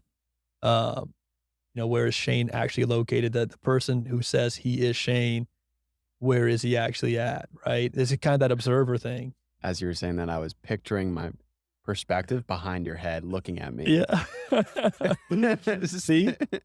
Um, and that's not something I thought about. So, like I said, I don't want to go down it because I don't know if I'm the best person, but to answer that is also like we always just claim that we're right here in between our heads, right? And that's not true, because what's great is if I ask you, if you usually talk about yourself, where do you point?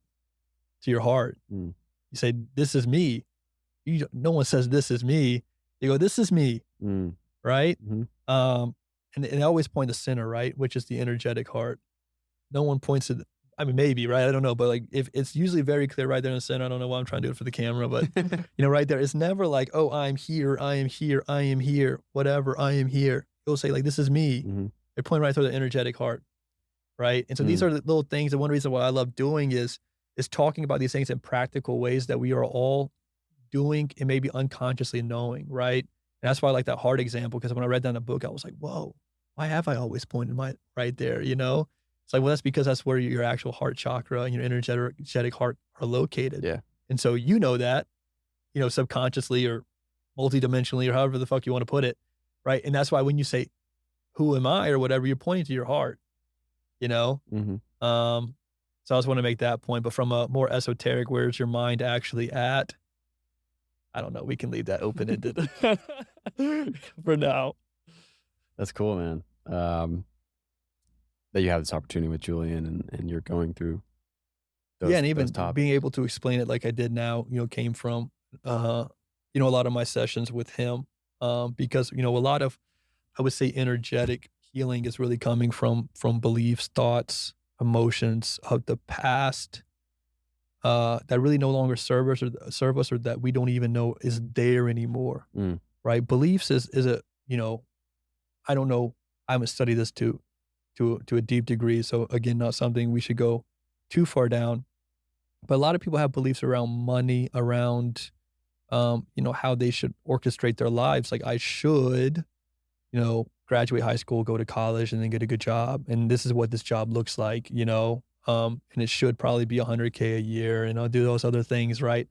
Um, and when we have those sort of beliefs, we limit ourselves to really, perhaps our potential, what we're really doing, because we have orchestrated a version of reality, um, really based on what we knew maybe 3 years ago, and then we haven't changed that at all, right? And you can usually see these people pretty evidently once they're 30 or 40, you know?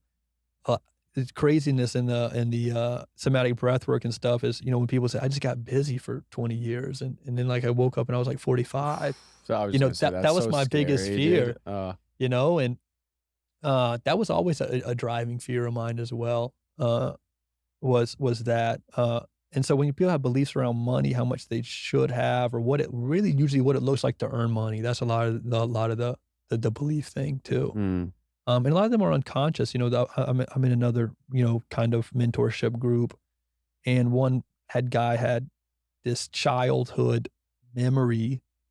His first ever the first way he ever earned money was from his brother cleaning his truck.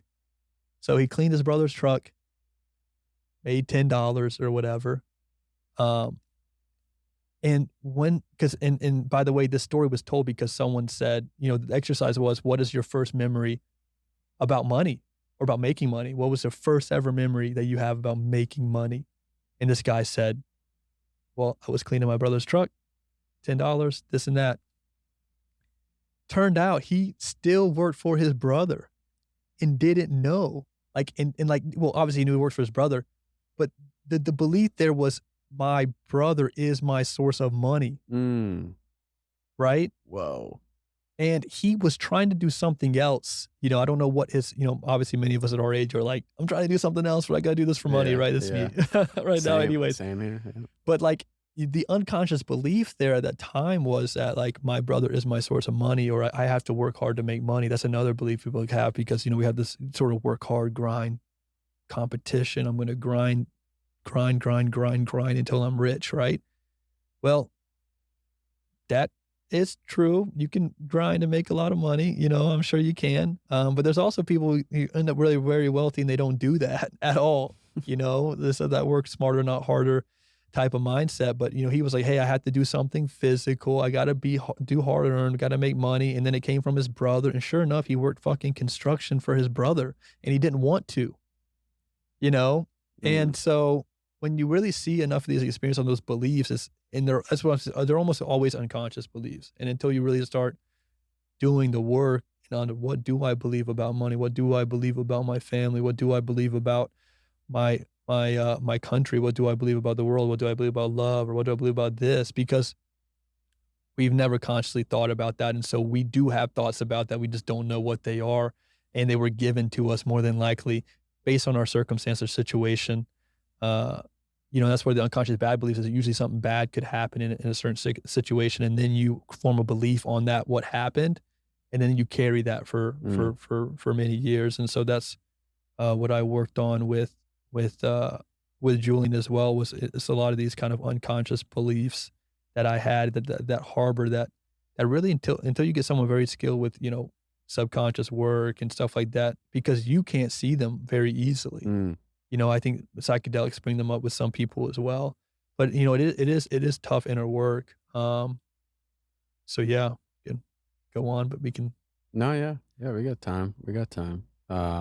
That's something that I'm also trying to do, and ayahuasca helped with that, but you can do that on an ongoing basis. It is difficult to do it by yourself. I am journaling It takes more. it takes a lot of skill.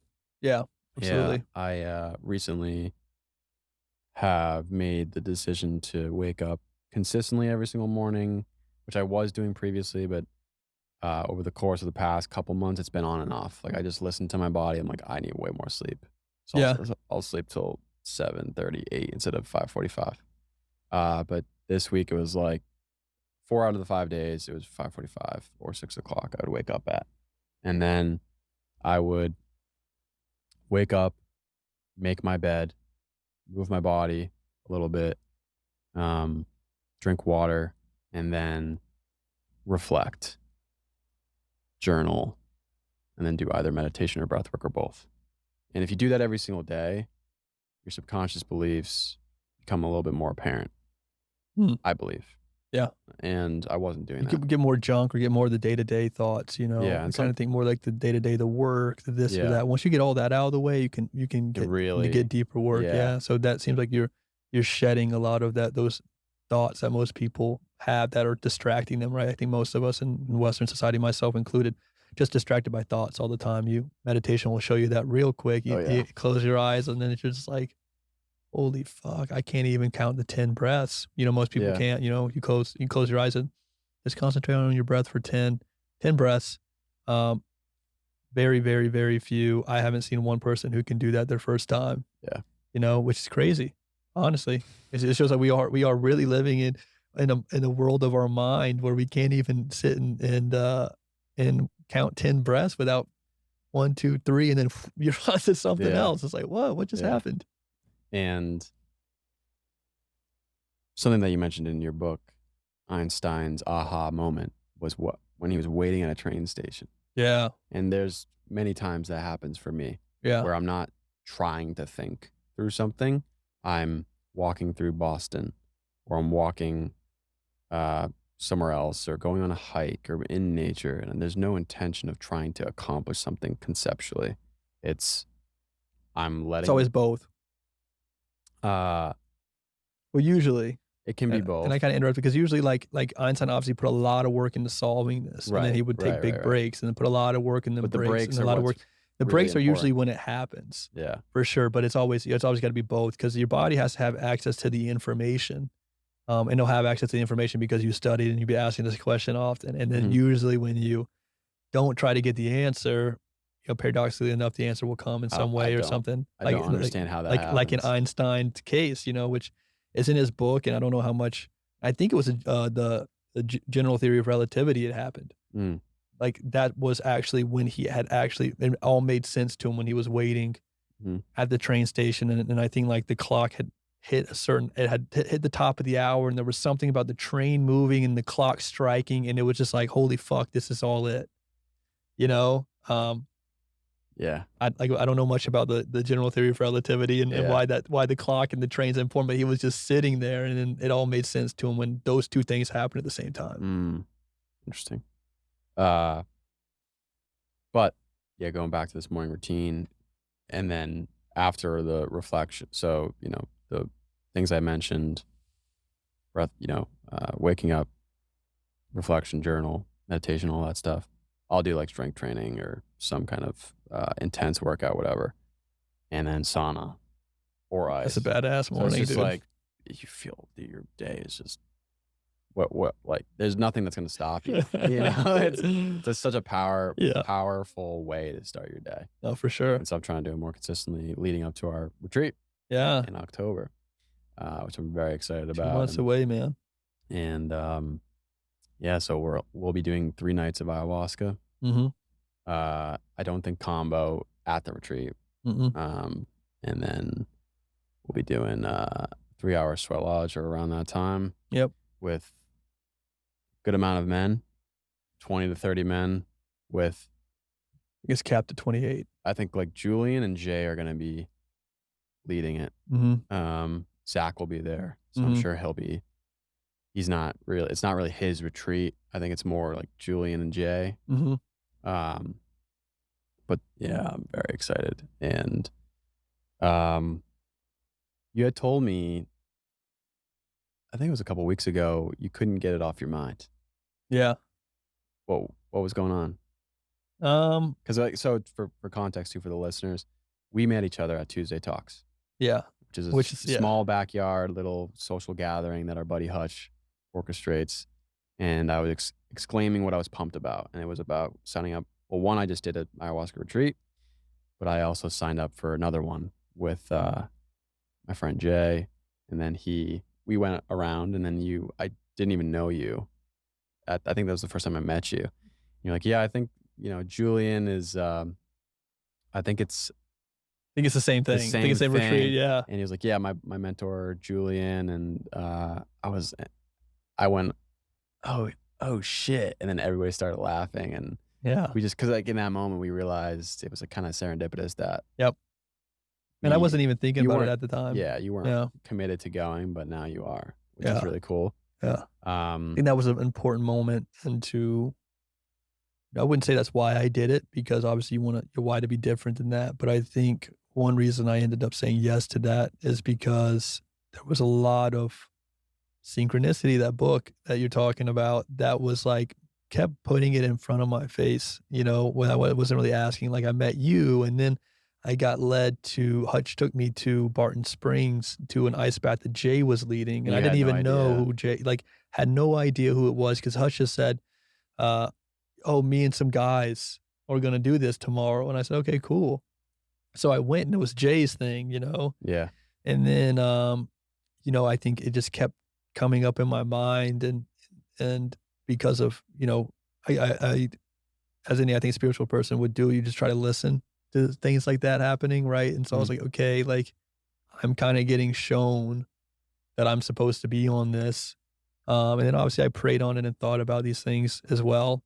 And I, you know, in my mind got a very clear yes, that it was time for me to do it. And it was something that always had wanted to do, which is on fun reflecting on because I was always like watching YouTube videos when I was like 21 of like DMT or other things. I've never done it. And I thought I might do it at some point, but I thought I was also too young. You know, even at 26, I think intense psychedelic experiences, you know, could be considered dangerous. I think that's it's a dangerous bias to have that you're too young as Yeah, well. I mean, yeah. like, so there's an argument for you shouldn't be doing any drugs or any types of psychedelics at a stage in which your brain is still developing. Yeah. And there's arguments towards that. Ancient civilizations initiated their teenage boys or people in Yeah, their the Native 20s. Americans, right? Yeah. Peyote. So Yeah. peyote was actually the transition from boy to man for Native Americans is that the boy would go Mm. through a peyote ceremony, and after this ceremony, he was a man. Yeah. And I think that was true for girls and to women as well. Okay. You know, all societies had to transition from adolescence, childhood to considered adult. And what was so interesting about the purpose of those is they made sure the adolescent or child was done. Like, there was just no way that the psychology of being a child would be left, you know, once they were ready to step into a more adult role in the tribe because they just considered it very dangerous. Mhm. Um, so but yeah, no, back to that ayahuasca. Yeah, you know, I just think I just have a very healthy fear of those things, and I take them very seriously. I know a lot of, you know, it's a little bit more popular and, you know, there's a lot of people more kind of have no problem saying yes to those things and seeing what happens. You know, for me, it's, you know, I've done enough spiritual work to know that it is work, you know, and it's not always fun. Most of the time, I wouldn't say it's fun while you're doing it, and you know, I think it takes a lot of preparation prior, which is what you're doing with the morning, and so I understand the work, and the seriousness, and I have a deep respect for those things, and I didn't know if I was gonna be able to meet that in Mm. October or when that was, you know, I just didn't know when the time was, and, you know, I think I texted Jay this or maybe someone else. It was like and I honestly think, like, I didn't choose to take ayahuasca because, like, it was a thought that came to my mind or something like that. I really felt like it found me, and it was one of Same. those things where it was like, "It's hey, look, it's time." Yeah. You know, and Yeah. I was looking at a documentary, and it said, you know, "I wouldn't recommend people to do ayahuasca, but if it rings, pick up the Yeah. phone." Yeah. And I think that's the best way to talk about it, to do it because, like, you shouldn't it's not something that, like, "Oh, I'm confused about," or, "Oh, my life isn't exactly the way I want it." You know, it's gotta be something in your soul, you know, deep within you that you're like, "I'm willing to do this." Like, Mhm. I'm willing to explore, I'm willing to find parts of myself I didn't know about, and then that's when you do it, and Yeah. if you do feel that way, then you can, but Yeah. And I signed up for this second October retreat after I had elevated emotions, or I kinda committed verbally when I was already in a really great state of mind and the elevated emotions oh, were still yeah? there. And I think I fully committed, about 2 months ago, which is When did you say yes? I was definitely interested when Jay told me about it a couple weeks after our first retreat, and I think it was because I had such elevated emotions, and I was like, "Wow, this medicine has helped me so much." Um, And then afterwards, I started to think about, okay, well, I did make that decision when I was in a susceptible or like more Vulnerable state. vulnerable My state. heart was open. Yeah, Don't make but decisions when your heart's open. still to this day, I've made sure to question that, um, and I know for sure that out of all the years I've been on this planet and living, there's more that I can understand about myself that this medicine can help with. Yeah, no, and it wouldn't end. Yeah, Yeah. and I mean Jay's done it. What was interesting to me is that Jay's done it over 20 times, and then Mhm. the people that creates the medicine that conduct and facilitate the ceremonies, they've been able to drink it, I mean, hundreds of times, which Yeah, is probably more. If surprising. they're 40, 50 years old and, they've been doing Yeah, it for 10 or so years, it could be more than that. they've had, you know, their children do it, Yeah. which is like these children are more pure, right? They don't have all the baggage that we have. Yeah. That's something that Jay said to Because they me. would think we would, like I said, my fear of doing it because of my age was coming from a very, Westernly trained mind Right. on the ego and the biochemical things that are happening, right, with the serotonin and dopamine, and don't overload your brain on that when you're young. And, Mhm. the neuroplasticity works both ways, right, positive and negatively and whatever. They think of the plant obviously as being alive, but they really think of it as a part of consciousness, right? The mother ayahuasca is a real, teacher. Mhm. She's living in some sort of way that we can't usually access. Um, and so they think of it very much from a consciousness perspective, which is why they can do it more often, or they don't have any fears around doing it that often because they don't necessarily think of it from, oh, I'm going to burn my serotonin receptors. And I'm not sure what sort of uh, chemical responses are to ayahuasca. I know I don't want to even call it a drug because that would be a fucked up thing to say about it. It's a medicine. It's a medicine. And but I know, like, with even, mushrooms versus combo, I think like they're hitting different parts of the brain. Mhm. So they think of it more as it's a real, you know, part of consciousness. As a teacher, it's a living thing, and it's there to to help you and access deeper parts about yourself, and getting to know more of who you are, Mm. and traditionally in South America, it was the medicine doctors were the shamans, and they would drink the ayahuasca, and then they could, scan your body, and they could see actually what was going on with your body without it, because the ayahuasca would let them see those things. Mm. And that's how they would heal and stuff like that. So even traditionally, which is what a lot of people have been saying, is that usually a lot of the tribe wouldn't take ayahuasca. It would just be a a selected group of them, and it's like selected group of them could help heal illnesses, um, you know, with the medicine, through the medicine, because the medicine would help them. Mm. Uh, so yeah, there was this guy that he runs a retreat in Peru, a retreat center. He's pretty famous. He's been on Aubrey Marcus's and other podcasts, Maestro, someone. But like he was saying that, someone had came with, this hip injury, this and that, and he took the ayahuasca and was, when he was in the medicine, was clearly able to see that the guy had like a hip infection, because he was able to see like there was like this black substance that was inside his body, this and that. And then the shaman was like, you need to go to a Western doctor, and like they had to get this infection out. Um, and, sure enough, the guy had a nasty infection in his hip Wow. and had to go get it cleaned out and stuff like that. But I see that as an example of what those doctors are able to do in the medicine, and then also, Well, that it's combination too, both. right there. The shaman seeing that, and then you have a Western doctor that can help Yeah, you with right. it, So, right? and I don't think of these as exclusive at all, right? There's a lot of things that Western medicine can't do to help heal someone, mainly on the thought and energetic and emotional level. It really can do. I mean, that's what therapy and stuff is for. But then there's a lot of, the broken bones, the infections and stuff like that, that like, you're not, I mean, maybe I don't know, but you can't take any of these plant medicines and heal an Yeah. infection, right? You should go get some fucking penicillin or something, right? This is someone who doesn't, have any sort of, regular doctor protocol, takes no prescriptions or anything like that. But, and that's one reason I was saying about the evolution of humanity is really merging, you know, the Western and Eastern, the technological, but then also the inner mastery as well. Mm, You know, I mean, that's what we're gonna have to do, and that's kind of the situation we put ourselves in as well.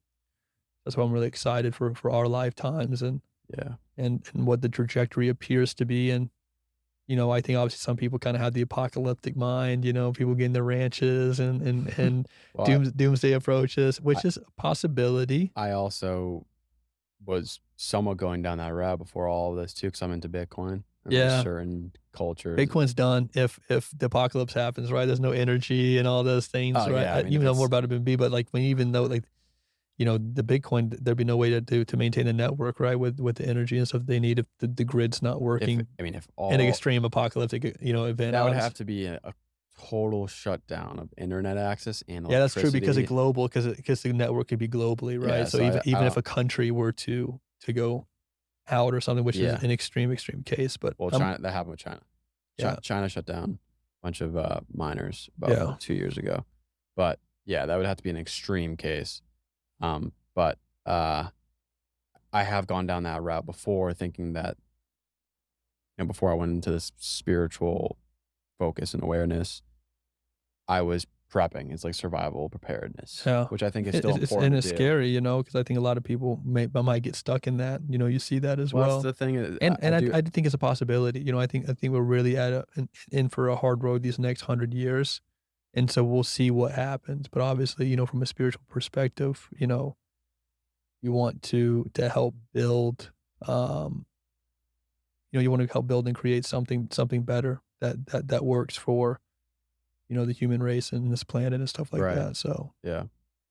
whereas we had the fear survival, right? Fight or flight. People are like, "Oh shit, I Yeah, gotta have well my own place. I gotta make my own plan," you yeah, know? yeah. So, the group that I'm in a group chat, so I can see what they're talking about. I still maintain a little bit of contact. I see them, right? But I do have this awareness of if you're always in that state of mind and mentality, it does affect your subconscious. You start to believe that society in this world Mhm. is going to just obliterate in some way and things are going to be falling apart and you start to be untrustworthy in certain ways. Not with everybody, but it does. At Yeah. least that was happening with me. I was starting to feel like like society's in a dark place right now, and I got to prepare. I got to stack up some ammo and some guns and Bitcoin or gold or Mhm. whatever.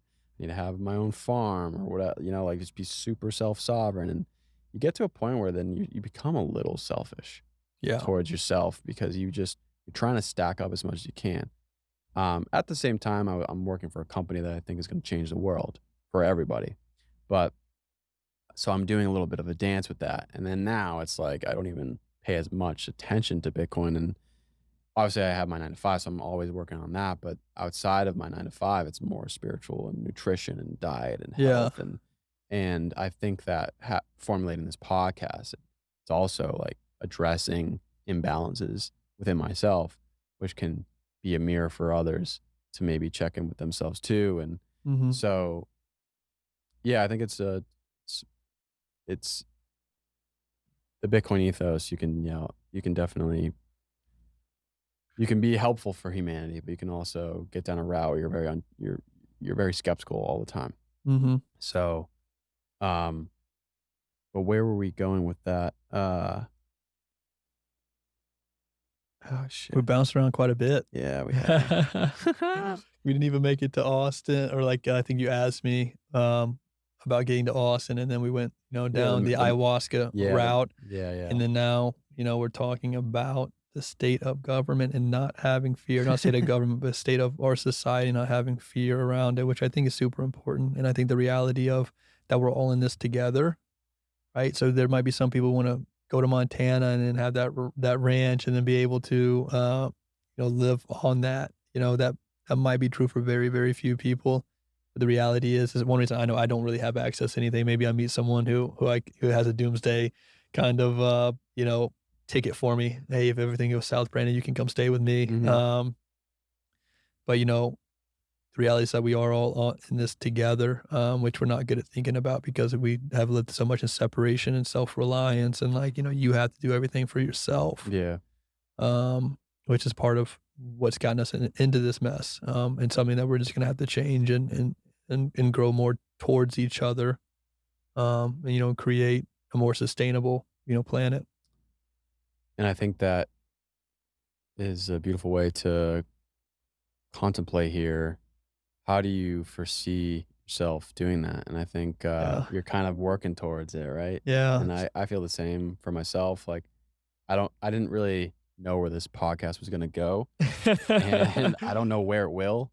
But I feel good about it.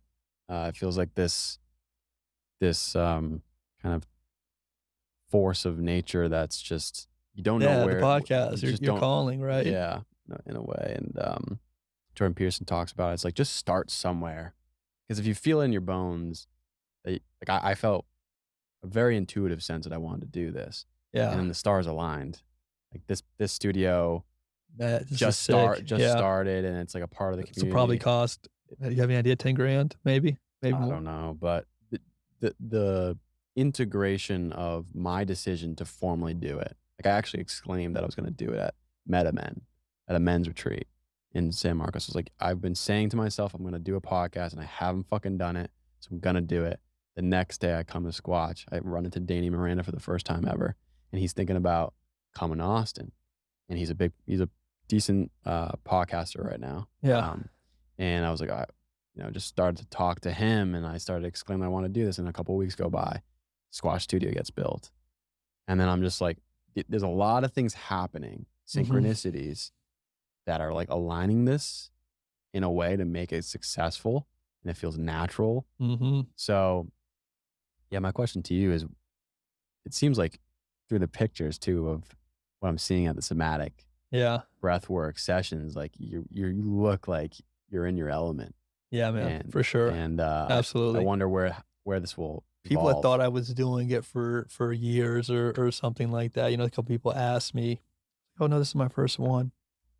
And, the camera lady was, like, shocked, was like, "What do you mean this is, like, your first time doing it?" And those are always good indications as Yeah, well. yeah, yeah. But I thought it's a good invitation to read the poem, Sure. Love Dog, Yeah.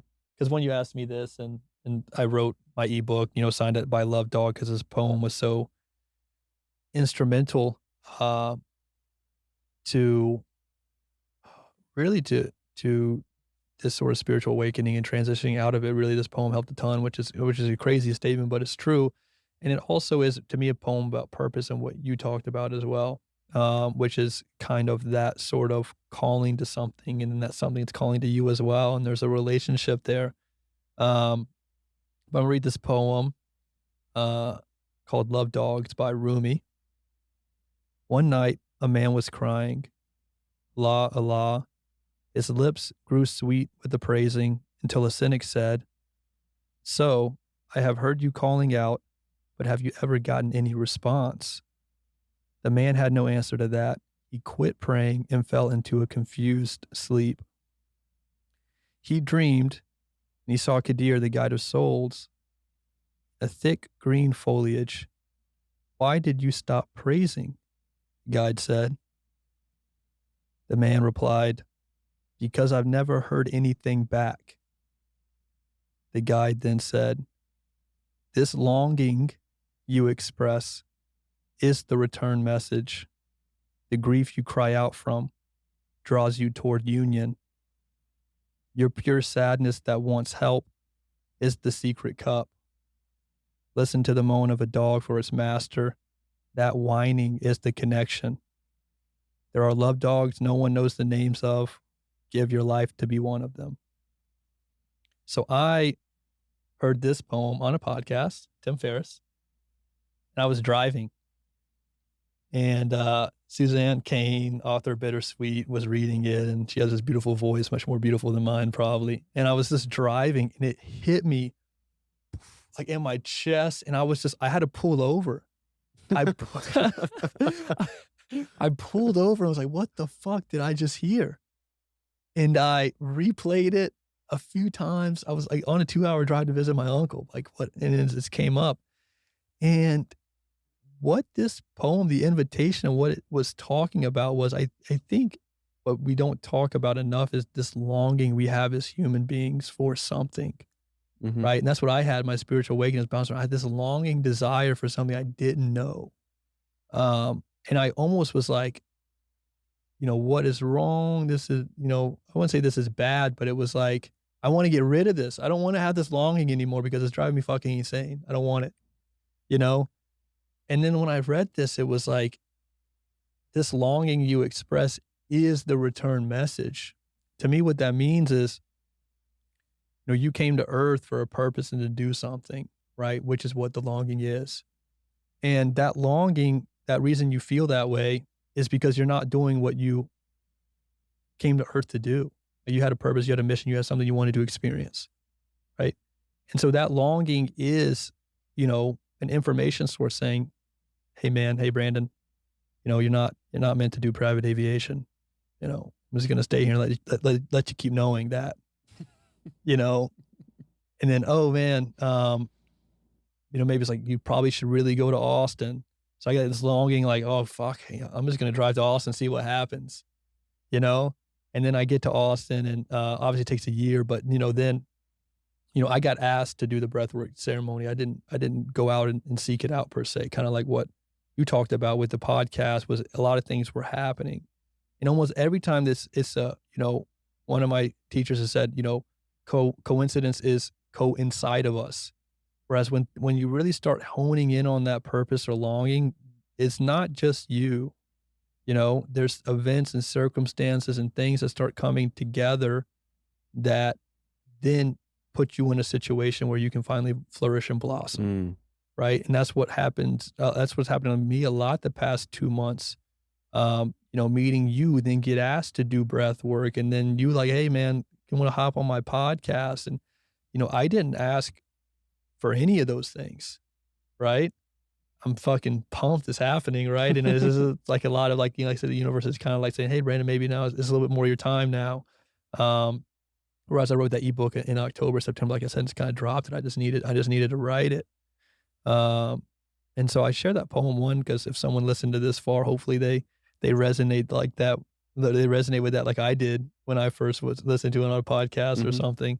But I think it answers your question on purpose or calling and I thought I was not hearing the poem, but feeling that poem when you were talking about the podcasting just now, right? Yeah, yeah. Because what it's saying is that which you are seeking is also seeking you, right? You were seeking the podcast, but the podcast was seeking you and lined up a lot of shit with people and places and great, you don't have to buy all this stuff, you know what I mean? Was a huge stuff that like, and that's what I love about when you get a little bit more spiritual, like you don't realize it's not all me and I can't probably all do it myself anyways. Like I don't have to make 10 grand to make a nice studio in my house and, find a way like, you just have to keep going. And like, because you're going on the path is also trying to help you out. And that's what that poem is about. It's, it's that exchange between that which is called, who is calling and that which is being called. And there is, and there's just something there that's inexplicable. People call it the universe. You can call it the divine. You call it God. People use God to talk about those things as well. And so for me, my purpose is very much to help people. I've got that as well. It's not to build technology. It's not to, obviously I want to experience and travel and do these things as well.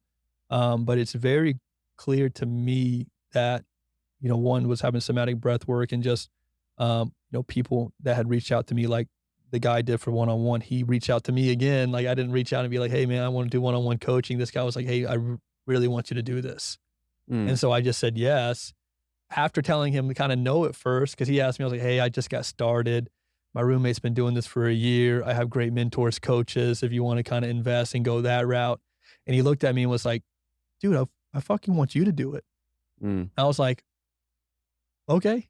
Like if like I'm not gonna, I'm not gonna turn down someone, you know what I mean? But it was like that moment. It was like I was like, no, man, I got resources for you if you need help. But I don't think I'd be best to help you out. And he was just like, no, like I called you for a reason, like I was like, oh, and that's supposed to be the listening thing, right? That's when I said yes, because right when he said that, I was like, oh, okay, like maybe I was doing that too much, or I don't have enough confidence in myself and stuff like that, and that was like the universe saying, hey man, like you have to start practicing this more and helping people because that's why you're here, So by helping people, I mean very much on a Probably similar to what Julian and stuff is doing, very much on an energetic, spiritual, uh, almost like therapeutic level. That's where my skills are, and that's where I kind of flourish. So Woo! Great way to conclude. yeah, I know we only got another minute. Do you want to say what? No, did that poem? I know it's the first time you heard it, so Yeah, the section that you pasted into my email, um, yeah, because you didn't get the whole kind of story up yeah, leading up to it. Yeah, yeah, that it was showing maybe the perceived negative aspects of being a human being or sad moments are what. So specifically what comes to mind or stuck in my mind was the crying or the dog's whimpering or is what was it? that was at the very end. It was like the dog whining for its master is the connection, like between the But dog there's and also the cup, yeah,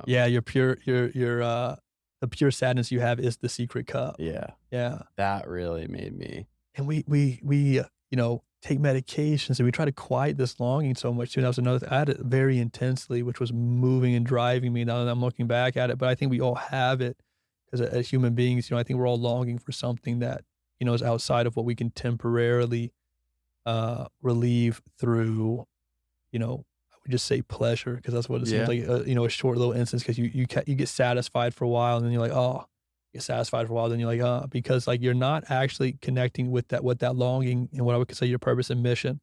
And so love dogs to me, because I was wondering why he used that word. It's a difficult word, but I think it really can interpret it as, purpose, mission, soul. And so that's why I wanted to share when you're talking about your yeah, podcast, because you were pretty much talking about the poem right when you were going in there. And mm, I think everyone experiences longing in some degree. And we don't know how to handle it, and that's part of the mission. And that's part of the fun, right? It's like we don't know what it is. And so we have to find out what it is, right? That's the joy of our experience. mm, If we were told everything, then there would be no experience really. If you told exactly how it's gonna go, then it's like, oh, there's no excitement or anything like that. yeah, yeah, So beautifully said, and it's a beautiful poem. Appreciate you sharing it. Um, I think that's a great way to conclude, and I 2 usually hours, man. 2 Let's go. hours. We could go longer. Be good, man. We'll get, after the eye retrieval, I'll chip in and we'll pay for the You extended. don't have to do that. It's worth But it. I wanna present to Post you Aya 6 hours, dude. live stream, ayahuasca ceremony, Yeah. podcast. Um, I always allow or, give the opportunity for, guests to relay where people can find you. So whether it's your social media or website Yeah. or, So I don't have anything yet. My Instagram is just Brandon Blake 5. Um, I don't know when I'll become more, I hate to use the word public facing because that seems like it's like a big deal, but I do plan on making this more of a, career mission, whatever, here in the next few months, maybe 6 or so months. I'm not gonna rush it. Like I said, I was trying to do it last year. Felt like I was pushing too much, starting to kinda get pulled towards it, and so we'll mhm, see how it unfolds. But yeah, Brandon Blake 5 is my Instagram. When I do start posting some of this stuff or creating content or anything like that, that Instagram will be a factor in it somehow. So, but right now I'm still in training, I guess would be the right way to put it. yeah.